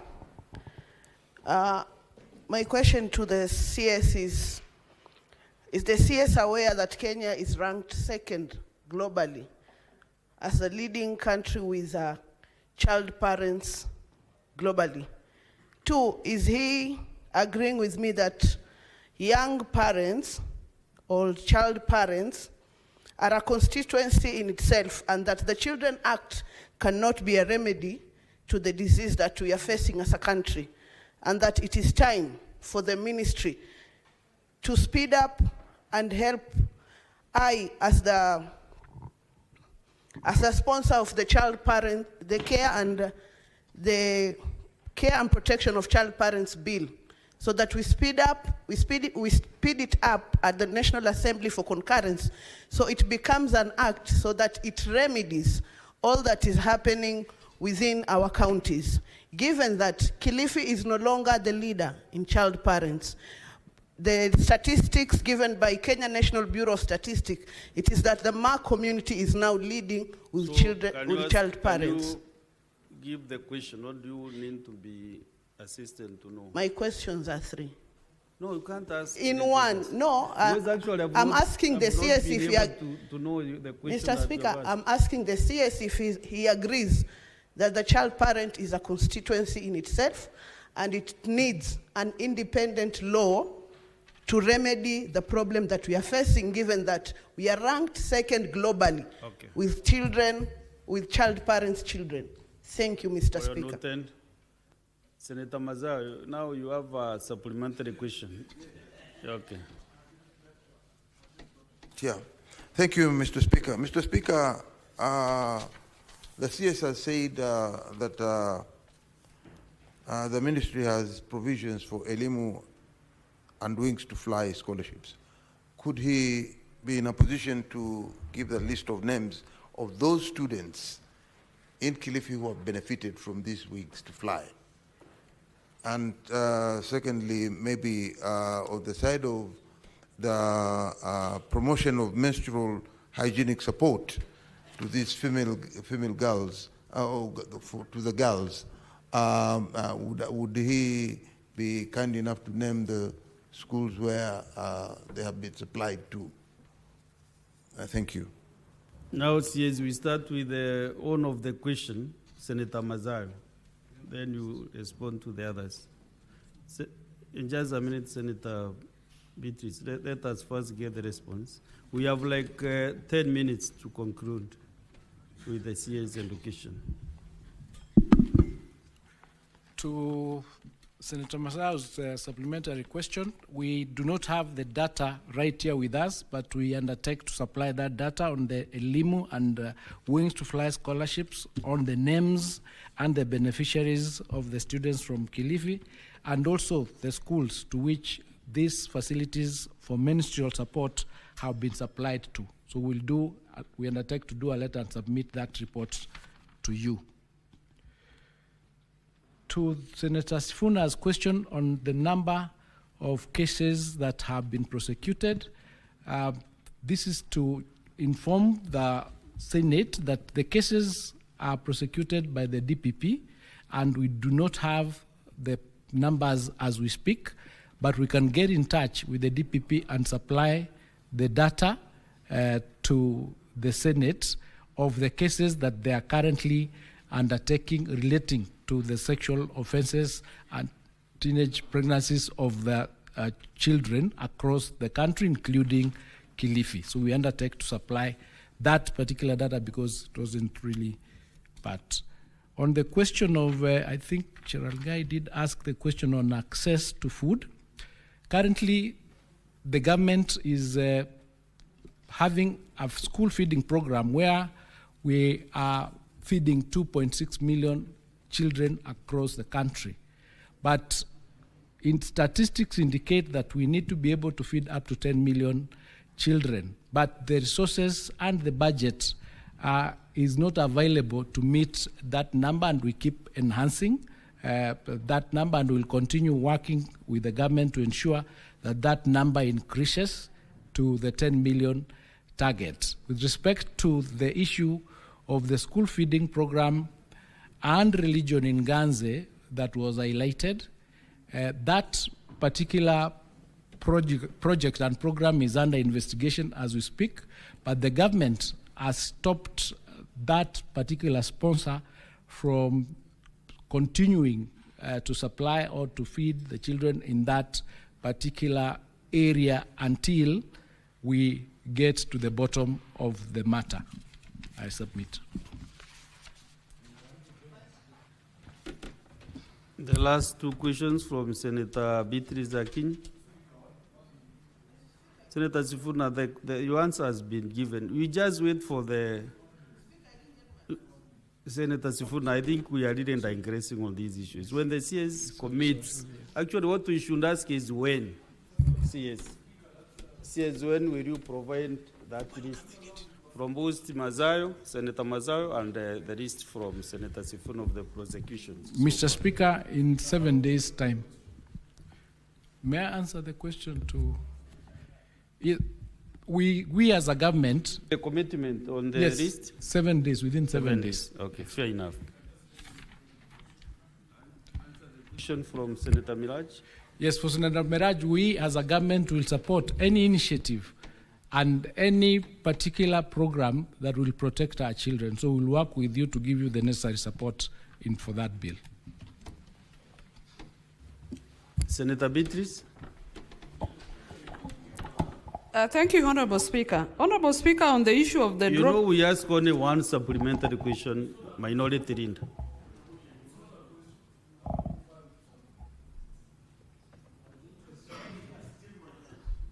Seconds. And Minority Rinda, you are not there to direct the chair on what to do. Speaker, you know you are the minority side, but not to direct the speaker. You are not my Minority Rinda. You lead your team, not the chair. Speaker, I would pray that you don't get upset because this is a very delicate conversation we're having. Actually, the point that I wanted to make is the Ministry of Education is a custodian of our children. knowing what happens in some of these areas, you might not find a complainant. Our expectation is that the ministry is a complainant. The ministry has figures, 6,000 teenage pregnancies in Kilifi. They are the custodians of the data of the victims. So for somebody to refer us to the DPP, Honorable Speaker, is to be disingenuous. They should be the ones actually being the complainants in these cases. That is the point that I wanted to make. The minister is trying to run away. They are the ones, if they have the data of the victims, how can they not have the data of the perpetrators? Unless this ministry doesn't understand how pregnancies occur. That's Funa. But he has 6,500 pregnancies, early pregnancies. I think the figures are not accurate because like Meru, we have a serious problem. Yesterday I saw Meru is reading in this thing. So the figures, you need also confirm the figures and give us the list because it's higher than 6,000. That's just for Kilifi. Senator Bitri. Honorable Speaker, I was amazed that my SG is talking about a way in which pregnancies occur. I only know of one way, but that is besides the point, Honorable Speaker. Honorable Speaker, that is besides the point. My point back to this question, Honorable Speaker, on the dropout rates, and especially, particularly those affected by poverty. My question then to the Honorable CS is that, does the ministry have specific affirmative measures that they put in place on the urban poor? Honorable Speaker, I'm mentioning the urban poor because their challenges are peculiar to other areas. Honorable Speaker, when you look at the hierarchy of needs, it would not matter that somebody would be looking for education if they cannot get food to eat. So I'm asking the CS, what measures do they have to address, in addressing the urban poor challenges, especially in our country? Thank you, Honorable Speaker. Consolata Naubwile.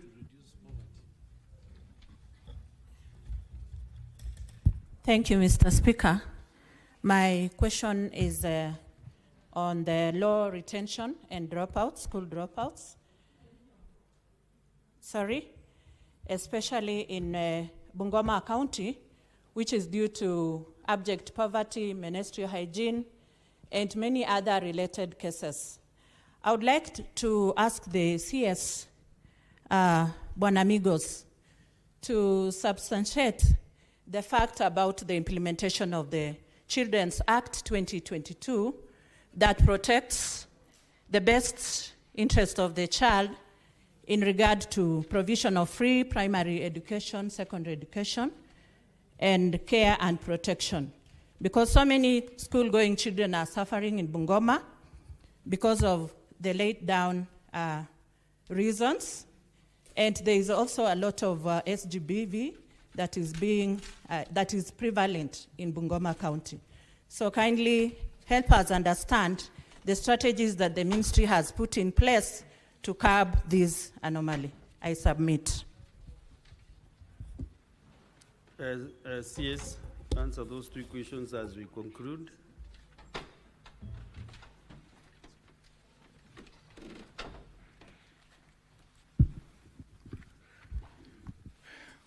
The strategies to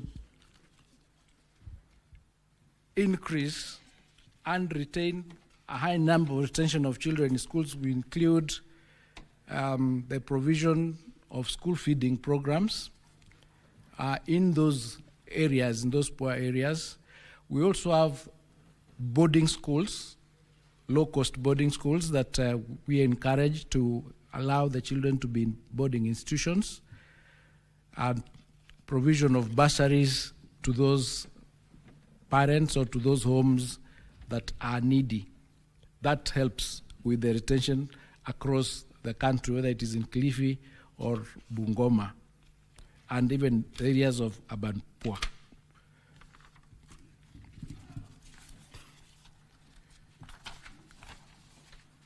Yes, Senator Beatrice. I know the CS has talked about the general measures, but I was very specific to the urban poor, which have peculiar challenges. Are there any affirmative measures other than the general measures the ministry has? Honorable Speaker, in the rural setup, I could expound, there are social networks that these families have, but the urban poor lack those networks that could assist. So does the ministry have specific measures that are specific to the urban poor? If no, Honorable CS. Oh, sorry. I was just consulting, but Mr. Speaker, the strategies that I've indicated are across the board. They are not different from the specific strategies that you're asking for, whether it is in the urban poor. If we are doing school feeding, we do it, they retain the students the same way, the children the same way, whether it is in the rural areas or in the urban. When we give bursaries, it is the same thing. When we provide for the sanitary, it is the same thing. So what we're just saying...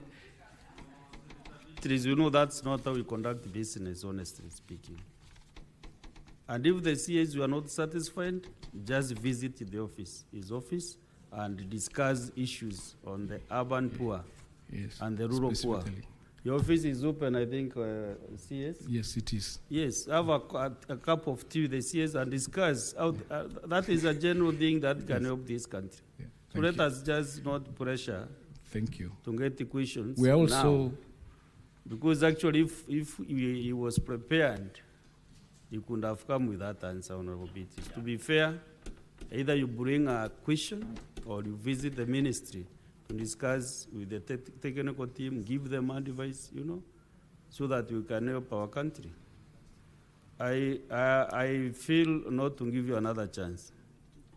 So I want to, the chair, Standing Committee on Education, requested for just a minute to give an update on the committee work. And I would want to give you this chance. Thank you, Thank you, Mr. Speaker. Mr. Speaker, I want to take this opportunity to thank Honorable CS for appearing before this House this morning. And Mr. Speaker, I would also want to tell the House that the Honorable CS has taken action on a stalemate which has been there. We had 41 pending statements for the ministry, and we had a meeting last weekend, actually a retreat with the ministry, and Honorable CS has committed to work with the committee, and I think that is a concern which a senator had raised here, and I just want to reassure the House that the Honorable CS has committed to work with the committee and is already started. We had our first retreat with him and his team over the weekend in Mombasa, and he committed that the answers which were pending, 41 in number, were going to be answered, and I want to confirm to this House that that has already been done. So I want to sincerely thank the Honorable CS, and I want to ask him to continue with that spirit so that together we can serve the people of Kenya. Thank you, Mr. Speaker. So, Chair, in education, there are various issues which can be raised by members.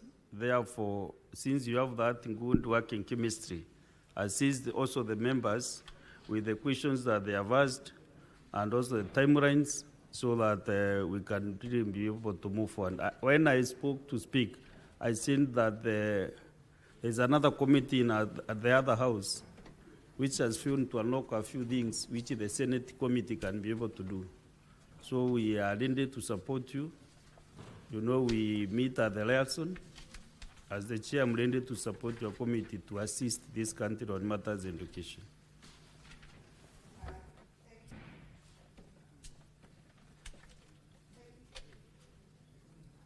Want to thank I wanted to just reassure you, Mr. Speaker, that I believe that the CS is in a position to actually sort us out as a Senate. Thank you.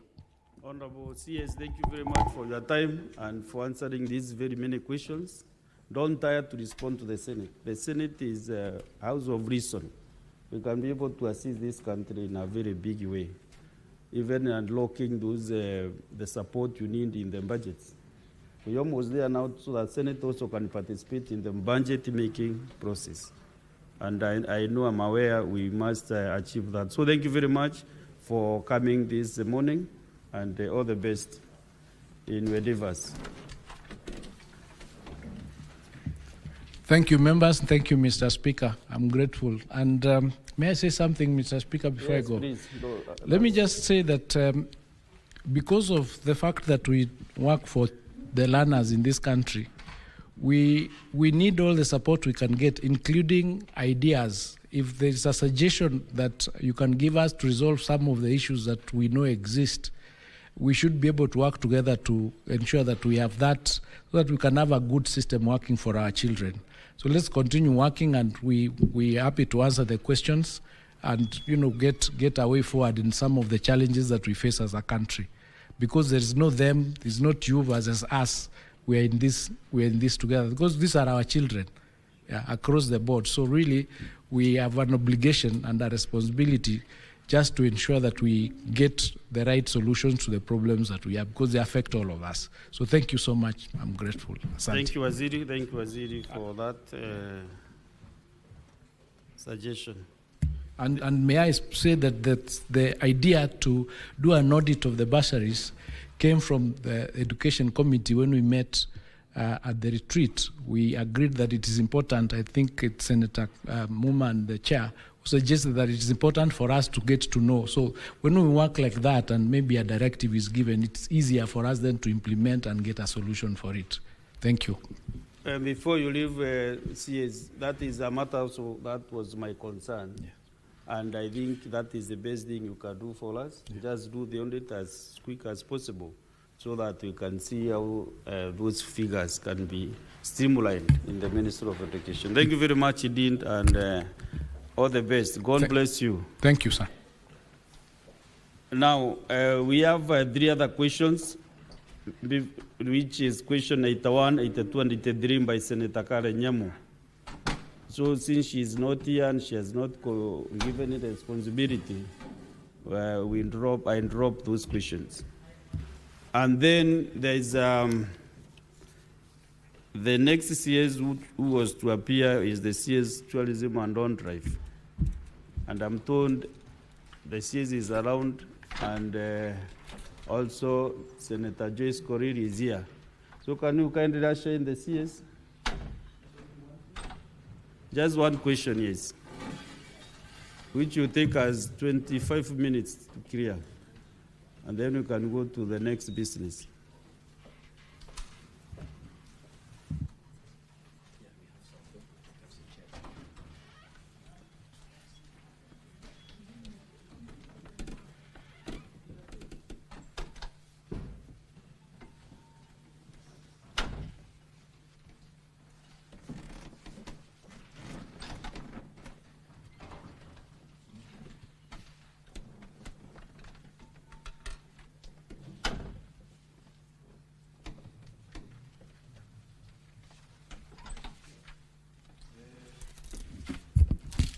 Welcome, CS for Tourism and On-Drive. Welcome to the Senate. The Senate will be engaging you for like 25 to 30 minutes on this question. And we have only one question from Senator Joyce Korir, MP, question number 066. So you can ask the question, Senator Joyce Korir.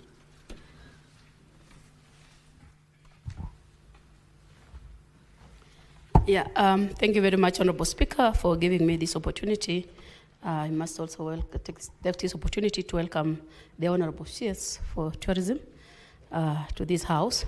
Honorable Speaker, I will move straight away to the question. And the question number A. What is the current status of the tourism sector in Kenya, and how do recent trends in tourism arrivals compare between domestic and international visitors? P, what factors have contributed to the recent decline in international tourism arrivals, particularly in contrast with the performance of other East African destinations. Finally, could the Cabinet Secretary specify the strategies the Ministry is implementing to enhance Kenya's global tourism competitiveness, including steps taken to strengthen partnership with the international airlines, promote new tourism products, and leverage digital platforms for marketing? Thank you, Honorable Speaker. Honorable Madam CS, you can respond.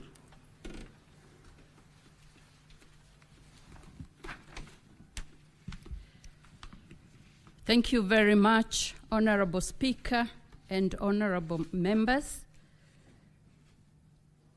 I wish to respond to question number 066 by Honorable Senator Joyce Korir, MP, and A, the current status of tourism sector in Kenya and how recent trends in tourist arrivals compare between domestic and international visitors. The parameters highlighted below demonstrate a good performance of the sector in 2024 as compared with 2023 figures. In terms of international arrivals, Honorable Speaker, Kenya welcomed approximately 2.4 million international tourists in 2024, marking a 14.6% increase from the 2.089 million international arrivals recorded in 2023. In terms of tourism earnings, the sector's earnings rose to Kenya shillings 454 billion in 2024, reflecting a 19.7% growth compared to the previous year's Kenya shillings 3.77 billion. On cruise tourism, notably, cruise tourism experienced a 163% surge, with 6,561 tourists arriving in 2024, up from 2,490 in 2023. In terms of domestic tourism bed nights occupancy is estimated to have grown by 12%, that is from 4.6 million in 2023 to 5.1 million in 2024. This rise domestic travelers, presumably encouraged by factors such as promotional campaigns and other incentives, and a growing interest of Kenyan citizens to participate in domestic tourism. Honorable Speaker, the number of domestic tourists does not include those that stayed in unregistered establishments, and therefore the number of domestic tourists is significantly higher. This strong performance is attributed to a combination of factors, including enhanced air connectivity, the simplification of visa process through the electronic travel authorization system, improved collaborative marketing efforts between national government, county governments, private sector. There was also focus on new product segments and renewed traveler confidence to Magical Kenya brand.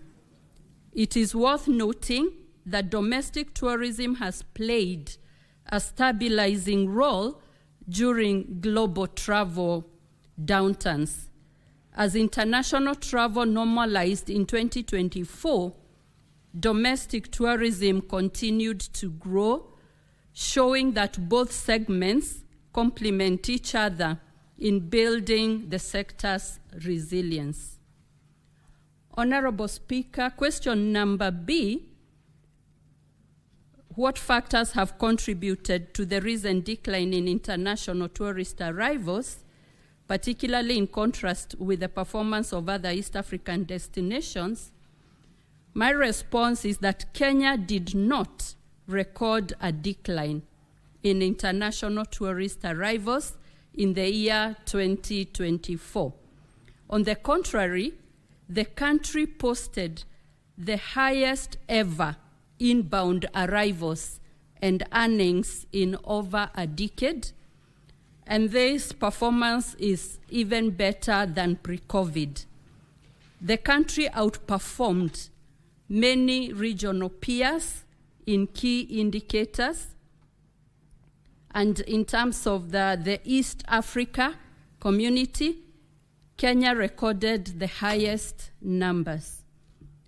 It is worth noting that Kenya has maintained 5th overall position as a tourist destination in Africa, both in 2023 and 2024 consecutively, and position 2 in sub-Saharan Africa, and this is evidenced by the data that is shown in the table in the response, showing that Kenya was a strong number 5.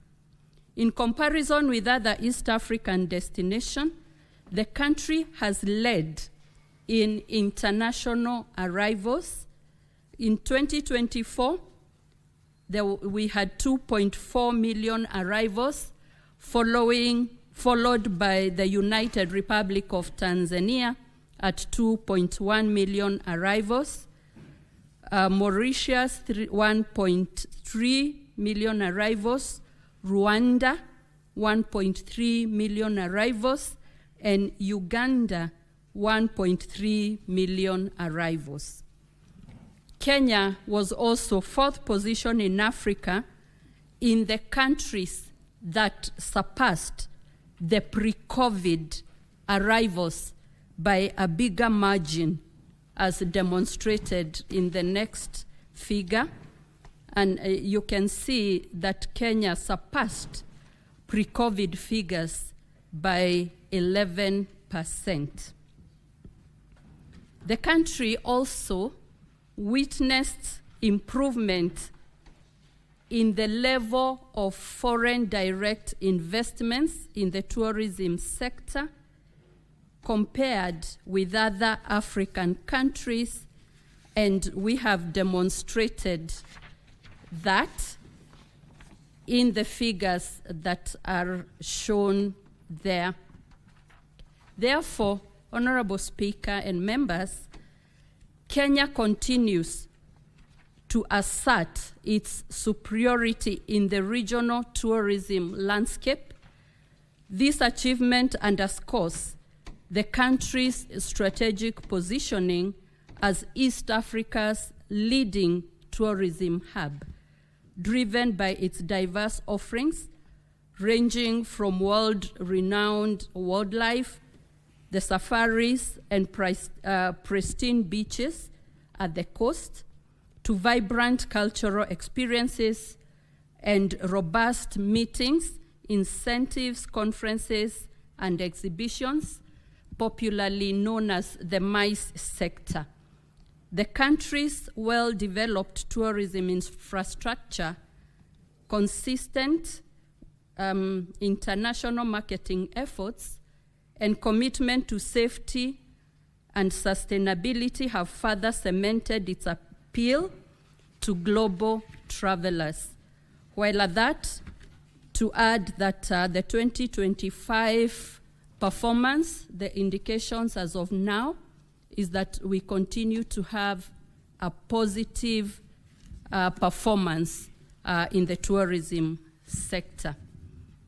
Question number C asks that we specify the strategies the ministry is implementing to enhance Kenya's global tourism competitiveness, including steps taken to strengthen partnerships with international airlines, promote new tourism products, and leverage digital platforms for marketing. Honorable Speaker, the government has adopted a comprehensive and future-oriented strategy to reposition Kenya as Africa's most appealing tourism destination.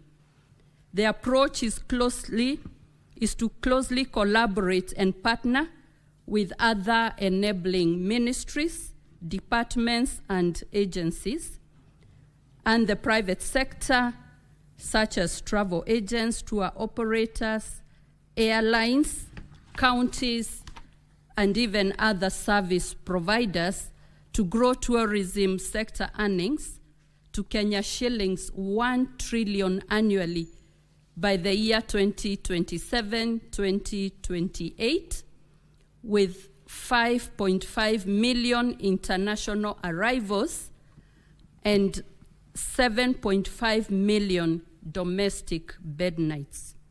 The key interventions being implemented are as follows. Number one is strengthening global air connectivity and entry processes. We have seen newly introduced scheduled connections into Kenya by international airlines such as Air Asia, Fly Dubai, Air Indigo, Oman Air, and Brussels Airlines have expanded Kenya's global access points. And just last night, we received the first ever flight direct from Saudi Arabia, and a few weeks ago, the first flight direct from Angola. So this has helped the Open Skies policy with more access into Kenya, not only in Nairobi, but in Mombasa. Number two, the rollout of the electronic travel authorization system in 2024 has streamlined visa issuance and reduced barriers to entry and has made Kenya more visa open. Number three, Turkish Airlines have been granted the necessary licenses to resume flights to Mombasa, Kenya. Currently, we have 7 frequencies per week. This means that tourists using these airlines can fly directly to Moi International Airport in Mombasa from Istanbul. The introduction of the transit visa is also expected to tap into a huge potential market to grow arrivals into Kenya for the short-term visitors who are there during their transit. The Ministry of Tourism and Wildlife is also part of an interagency committee comprising Ministers of Interior, Roads and Transport, and National Treasury, with relevant agencies to continuously improve traveler facilitation and experience at our major points of entry. This culminated to signing of a service charter among all the service providers at JKIA, and we have since seen improved service and better streamlined passenger experiences. The second strategy is product diversification and destination development.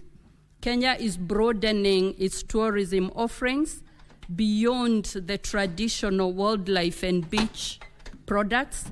For a very long time, Kenya has almost been boxed into one narrative of safari and beach, but focus is shifting to niche segments such as cultural heritage tourism, adventure tourism, that is actually gaining a lot of traction, biking, hiking, and extreme sports.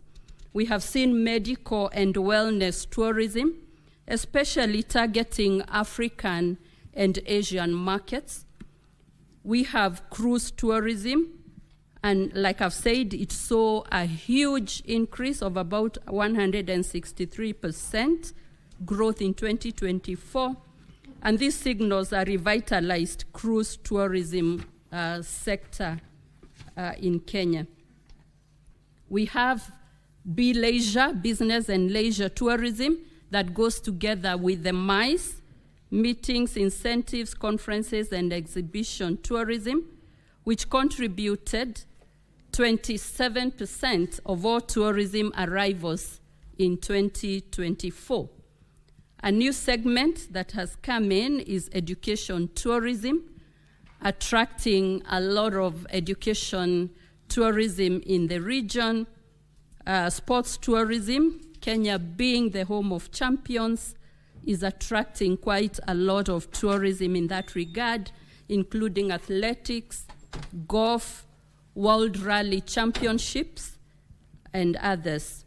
We have special occasions and destination weddings, especially at the coast, that is becoming a favorite destination for weddings and honeymoons. And one of the other latest products is agro-tourism. We have seen visitors wanting to see, especially tea and coffee, the product from the farm to the table to the cup, and that is gaining traction. Gastronomy, the whole issue of culinary experience, and halal tourism is also popular. Others are city breaks, event and festivals, and recently during the lunar eclipse, we launched astrotourism, because Kenyan skies have been said to be the VVIP of the cosmos, and many travelers are targeting stargazing and the whole of the sky space, so that we have many more products on offer. However, safari and beach will continue to be key drivers of tourism numbers for Kenya, even as we diversify into other products that Kenya has to offer, and we have elaborated on those products. The country, through the ministry, is also developing and supporting new products and innovations, such as development of viewpoints and observation decks to allow visitors to appreciate the landscapes, such as the Great Rift Valley, mountains and hills, increased investments by global hotel chains across the country, particularly along the Kenyan coast. We have just come back from the Kenyan Coast Investment Conference, and we saw a lot of potential at the coast. We have also world-class mountain climbing, the trekking, hiking, curated man-made attractions to complement the nature-based attractions. We have training and certification of various categories of guides by region and product, and also establishment of tourism product clubs to enhance public-private sector collaboration. Item number 3 is that leveraging digital marketing and smart technologies. Under the Magical Kenya brand, the Kenya Tourism Board has expanded digital footprint, leveraging social media, influencer partnerships, and targeted content to reach high potential markets. Investment in smart tourism platforms, including AI-driven approaches, is ongoing to personalize and optimize visitor experiences. The local youth are being supported to develop tourism-related digital innovations that enhance discovery and also bookings, and we have seen a lot of Kenyan content and creatives in the social media.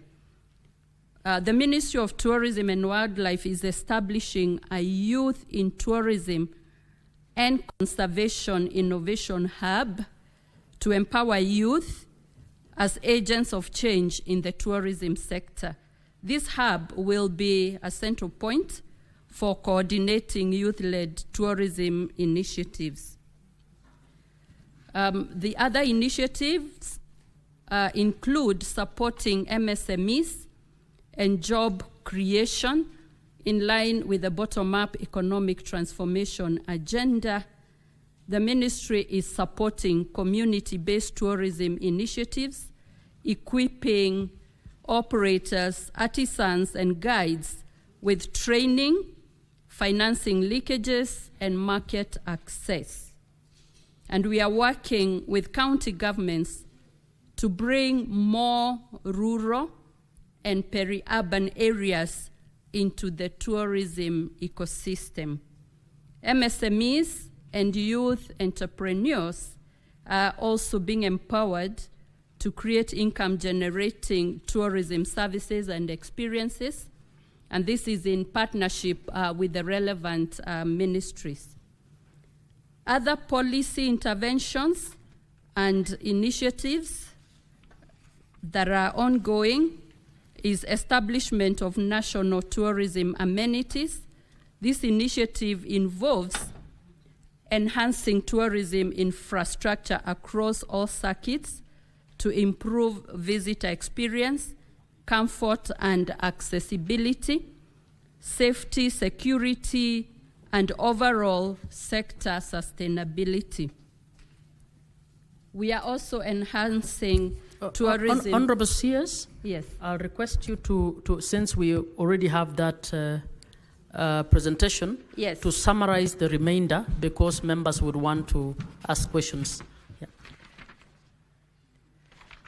Yes, so the other policies, we have enhanced coastal beach management, capacity building in the tourism sector, strengthening tourism policy, regulatory and governance, under the ongoing review of the tourism bill and the wildlife conservation bill, enhancing safety and security in tourism zones, fostering partnerships and collaborations. Just to summarize that these initiatives are structured to ensure that as tourism grows, it uplifts Kenyan lives across all regions and income levels. And this is the heart of the bottom-up economic transformation agenda, which the ministry is implementing.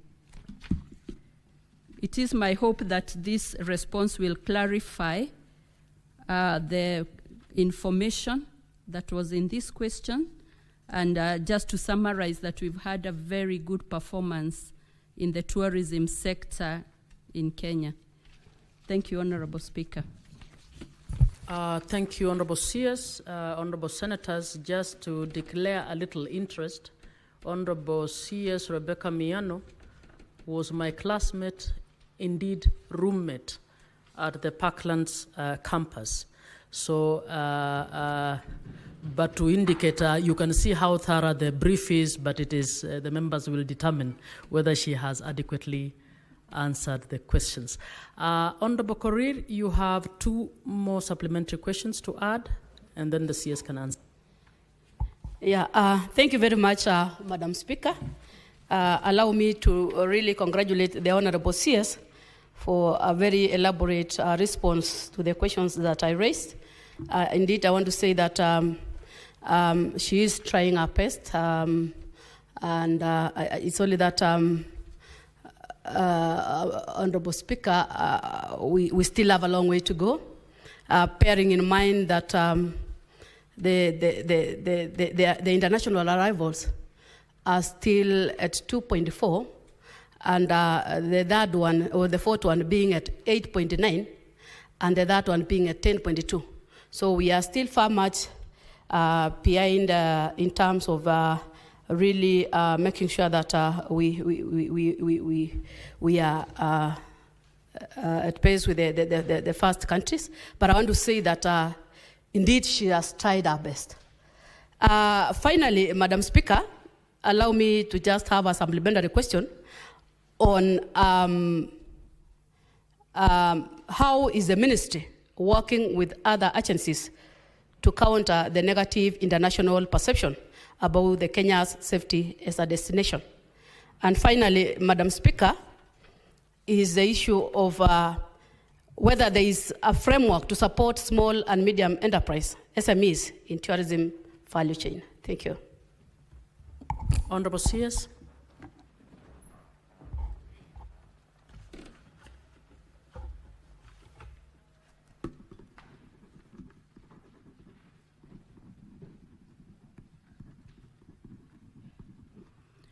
Thank you, Honorable Speaker and members.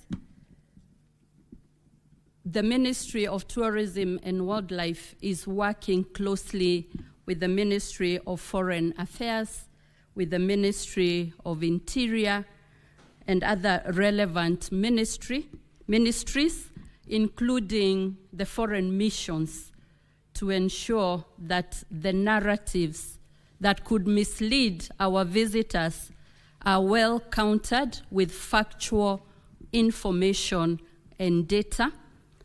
I know that we are in consultation with some of the missions of the countries where we have seen either travel advisories or other information that presents our country in a lens that is probably not correct.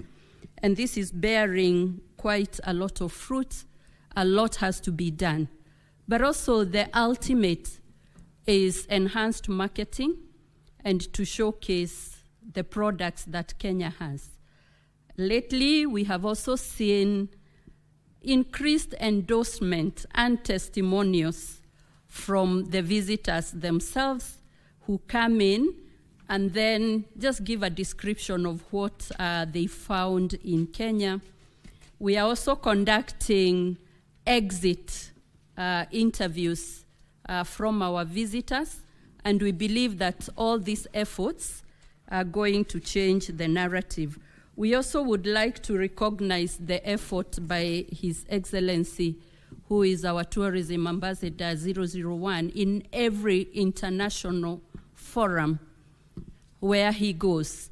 He has a statement about Kenya tourism products, and this has really cemented Kenya's position. And from where we are, the world has noticed what Kenya has to offer. And we have the tourism regulated enterprises that are working together, the tour operators, the Kenya Tourism Federation. All this collaboration and partnership is steadily but consistently bringing the right narrative that Kenya should have. In terms of the MSMEs and opportunities, we have a partnership with the Ministry of MSMEs and Cooperatives to see how we can support eco-tourism, eco-lodges, establishments that are startups, and that is helping. The other support is classification and accreditation of the smaller hotels and establishments so that we can give them the validity to welcome international visitors. We have tourism regulated enterprises which recognize MSMEs in the 9th schedule, such as curio dealers, local boat operators, homestays, among other stays. And if you look at the Kenya Kwanza or the manifesto that the government is implementing, the broad-based government is implementing, there is an undertaking to support at the bottom-up economic transformation agenda, the startups. In terms of access to financing, we have organizations like Kenya Development Corporation, that offers affordable financing and accessible financing for startups. So in this space, it is one of our focus areas so that nobody is left behind. I thank you. Honorable Senators, now we move to questions by Senators. Please remember the rules so that everybody can have a chance. One question per Senator, and go straight to the question so that everybody gets a chance. Senator Osotsi. Thank you, Madam Speaker. Madam Speaker, I must acknowledge that that response was a very comprehensive response. But then I was looking for, in the strategies, I did not see a strategy around how to leverage our various diplomatic missions for the purpose of promoting tourism. Madam Speaker, I have had an opportunity. The question, Senator Osotsi, don't be tempted to go that way. Madam Speaker, is coming. I had an opportunity to visit a number of very strategic embassies, and I was disappointed that nothing happens in those embassies in relation to promotion of tourism. So my question to the CS is what arrangement is there between her ministry and the Ministry of Foreign Relations on the matter of promotion of tourism in this country?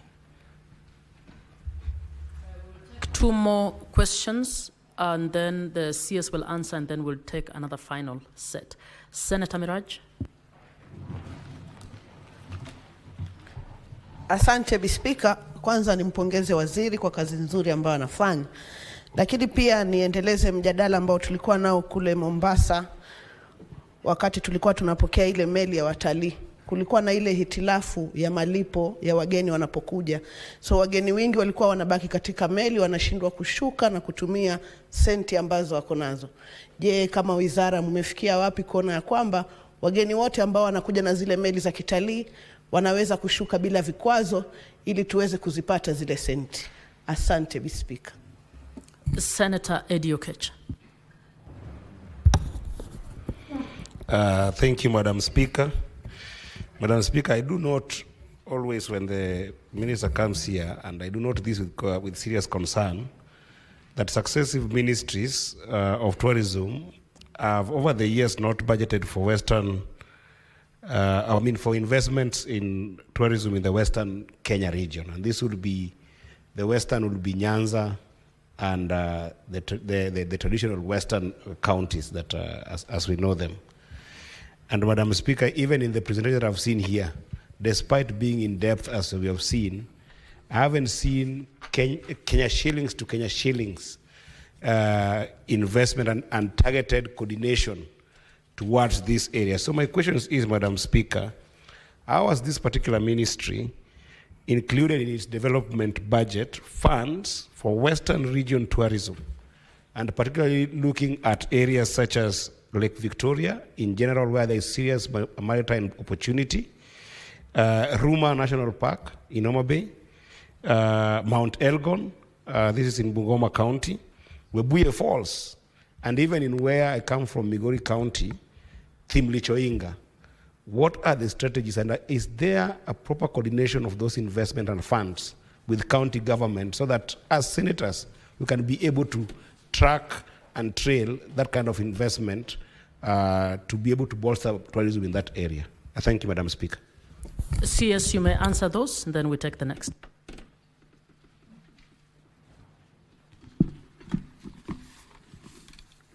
Thank you, Madam Speaker and members. It is true that our diplomatic missions in various countries are the front line or point of access into those countries. And whereas we have trade attachés, we are in our proposals proposing tourism attachés to the Ministry of Foreign Affairs. But we are cooperating with Kenya missions in scouting for opportunities to participate in tourism expos in those countries to showcase Kenyan tourism products negotiate bilateral air service agreements, and even MOUs in tourism promotion in those particular countries. We have various forums like the World Trade Market that is held in London every year. We work together with Ministry of Foreign Affairs and the mission in UK to participate, and we are already planning for that. Berlin is another one, and many others. We have also proposed a framework that we have sent to the Ministry of Foreign Affairs of closer collaboration, and that also includes using online platforms and a digital tool that we are coming with called Kuza Utalii, where missions can then utilize that to market our country. So we will continue working closely with the Ministry of Foreign Affairs and our missions abroad to ensure effective marketing for our country.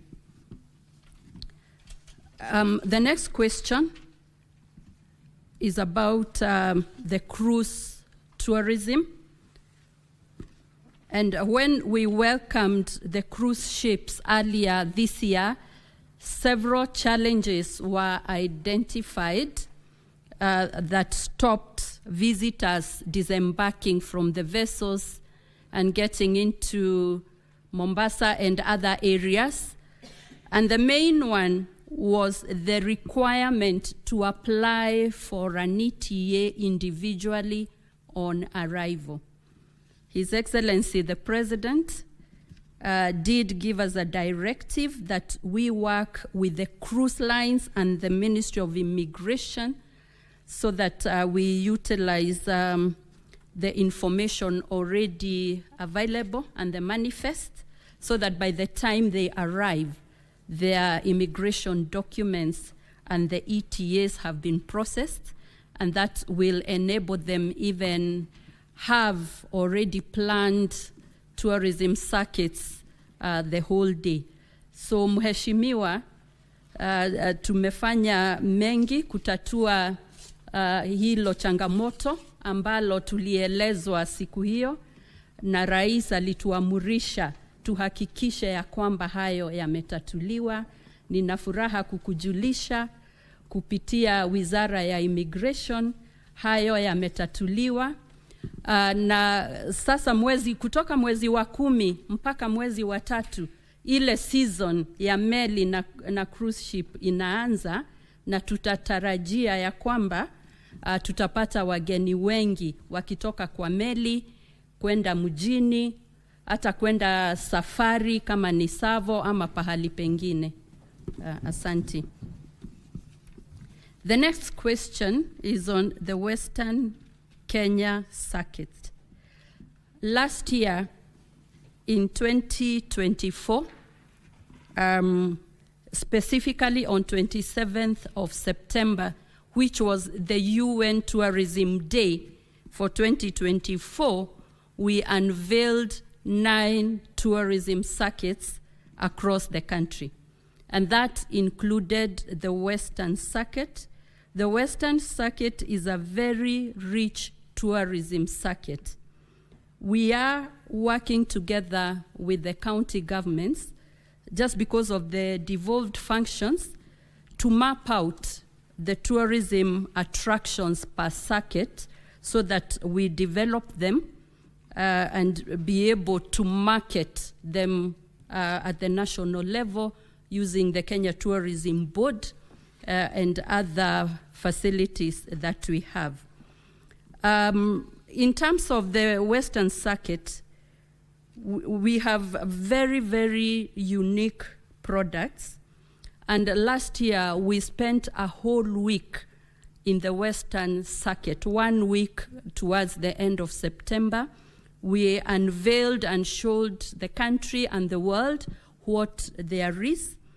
And in the month of August this year again, we spent 2 full days at the Ruma National Park, the wide Nyanza area, But I want to say there's still a lot to be done, but we need very close collaboration with the counties, with other ministries, so that we continue packaging the Western circuit properly. So it is part of our circuit, and we are not leaving it behind. Honorable CS, as you will answer the others, I think Senator Okech, and I take an interest in that area, had asked how much budget your ministry has put for the Western Kenya circuit, but you will answer it as you answer the others. Next set, Senator Cherarke. Thank you, Madam Speaker. Mine is a straightforward question. Is there the Ministry of Tourism policy on the use of sportsmen and women? Like, for example, you see Rwanda, whenever Arsenal plays, in their jerseys, it is written Visit Rwanda. I've seen at least when they were running in Tokyo, there was no indication that you should visit Kenya. So what is the partnership, or is there a policy in place? I yield, Madam Speaker. Senator Faki.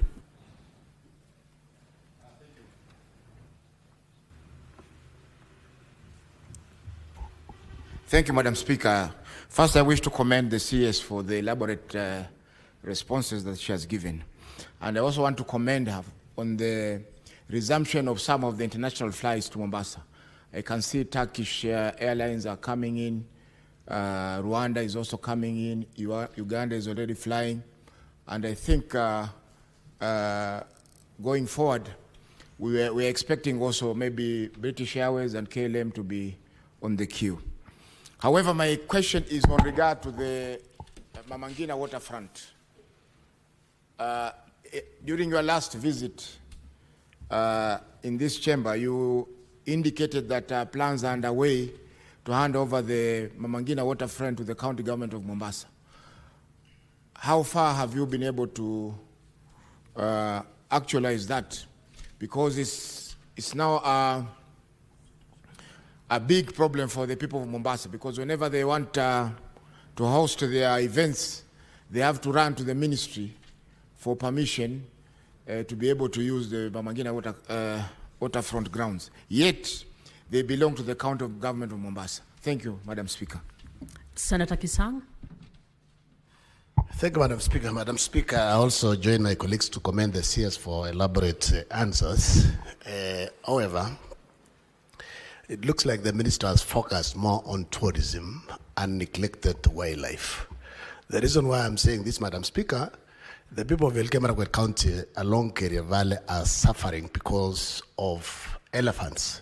They have destroyed our mangoes, our oranges, and it looks like there's no budget that has been given to KWS for compensation. So I want to find out from the CS, what plans do you have to ensure the people of Elgeyo-Marakwet County are compensated, because the elephants have destroyed the crops, and these are the real bottom. And this is, government is bottom up, and we are not assisting those who are in the bottom. What plans do you have? And also to ensure Rimoi National Game Reserve is fenced by the national government in conjunction with the county government of Elgeyo-Marakwet County. Otherwise, we might, the elephants might be used as food. Senator Mandago. Thank you very much, Honorable Speaker.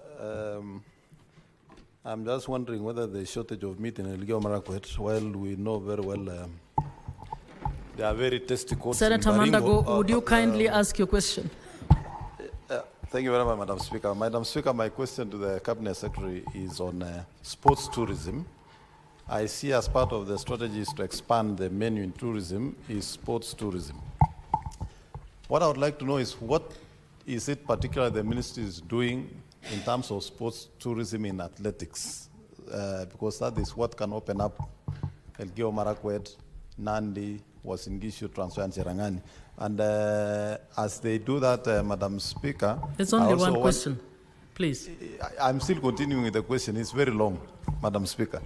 I also wanted to ask that in 2018-19, there was provision in the budget under the ministry for feasibility study for a cable car in Elgeyo Marakwet from Iten to Kabarnet, and that a possibility of being extended all the way to Isiolo. I wanted to know from the Cabinet Secretary whether it is still in plan and what they are planning to do, and also in relation to the elephants. Senator Mandago, I have indulged you for 2 questions. Senator, CS, you will answer only the 2 questions, the one on the cable car and the one on the sports tourism. Senator Mazayo, I'm told Senator Faki will ask the question for you. Asante Speaker. Kwa niaba ya Senator Mazayo, Mheshimiwa Waziri, kumekuwa na kero la ndovu katika maeneo ya Ganze katika kaunti ya Kilifi. Hata jana kuna mtu mmoja alikanyagwa na ndovu akauliwa jana saa 8. Kwa hivyo kero hilo limeongezeka mpaka sasa wakazi wako tayari kuchukua mishale na mikuki. Senator Faki, please ask the question. Yes, Madam Speaker. Je, wizara inachukua hatua gani kukabiliana na kero hili la ndovu, kwa sababu wamekula mimea mpaka sasa wanaua wananchi katika eneo la Ganze, Mheshimiwa Speaker? Asante. Finally, Senator Consolata, and then the CS can answer. Thank you, Madam Speaker. My concern is about 2 recipes for tourism development. And this is about peace and security diplomacy as being key recipes for tourism and wildlife development. I would like Madam CS to tell us about what the ministry has put in place in regard to securing and protecting Kenya's territorial integrity, especially along our borders, because those are the avenues through which most tourists enter into our country. And on the same wavelength, I come from Bungoma County, where we have... Senator Consolata, you were guided on the rules. It's 1 question. Have you done the question? I'm guided, yes, although it was the same. No, just 1 question. Thank you, Madam Speaker. That is the rule. I submit. Thank you. CS, you have under 7 minutes to answer all those questions.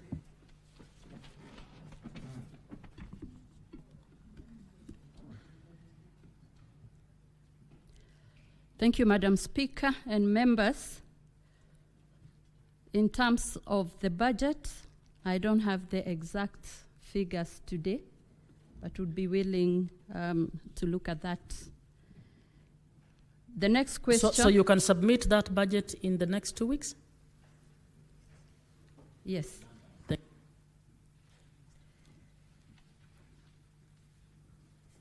The next question was on the partnership that we are having with sportsmen and sportswomen in order to promote tourism. Currently, we have arrangements with the sportsmen and sportswomen to be Kenya's tourism ambassadors, with some of them, for example, Eliud Kipchoge, Faith Kipyegon, and others. We are also supporting them when they go for those events. We go behind with the Magical Kenya brand, including financial support. We have seen that sports tourism is one of the next frontiers in Kenya's tourism. And in that regard, we want to promote actively high altitude training center to the international tourists, encouraging them to come and interact with our athletes, to talk to them, eat with them, touch them, and that interaction is gaining traction. We will work together with the Ministry of Sports to ensure that the product is well developed.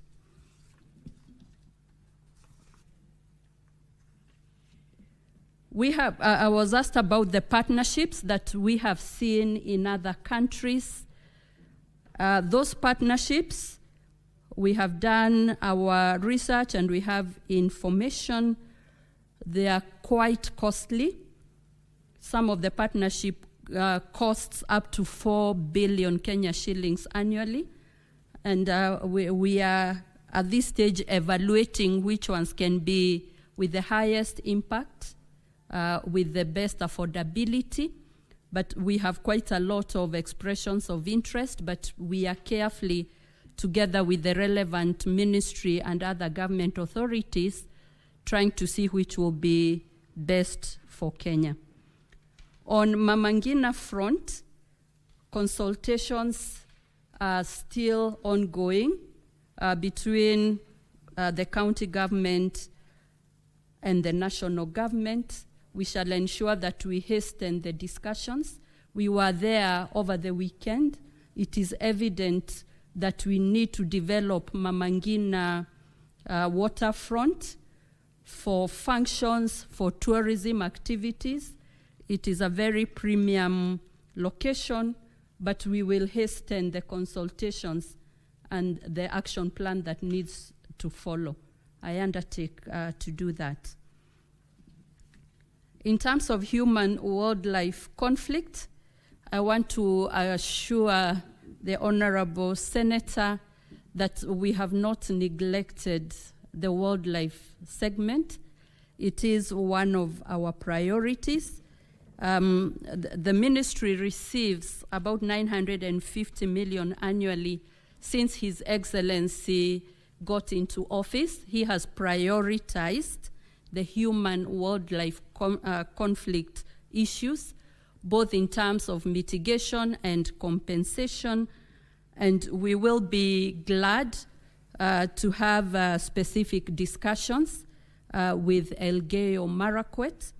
On Rimoy National Reserve, we are working with the county to address the human-wildlife conflict, and we have a directive about the fencing, and there are discussions ongoing with the National Treasury in order to provide a budget. Indeed, we are in touch with the county government that have invited us.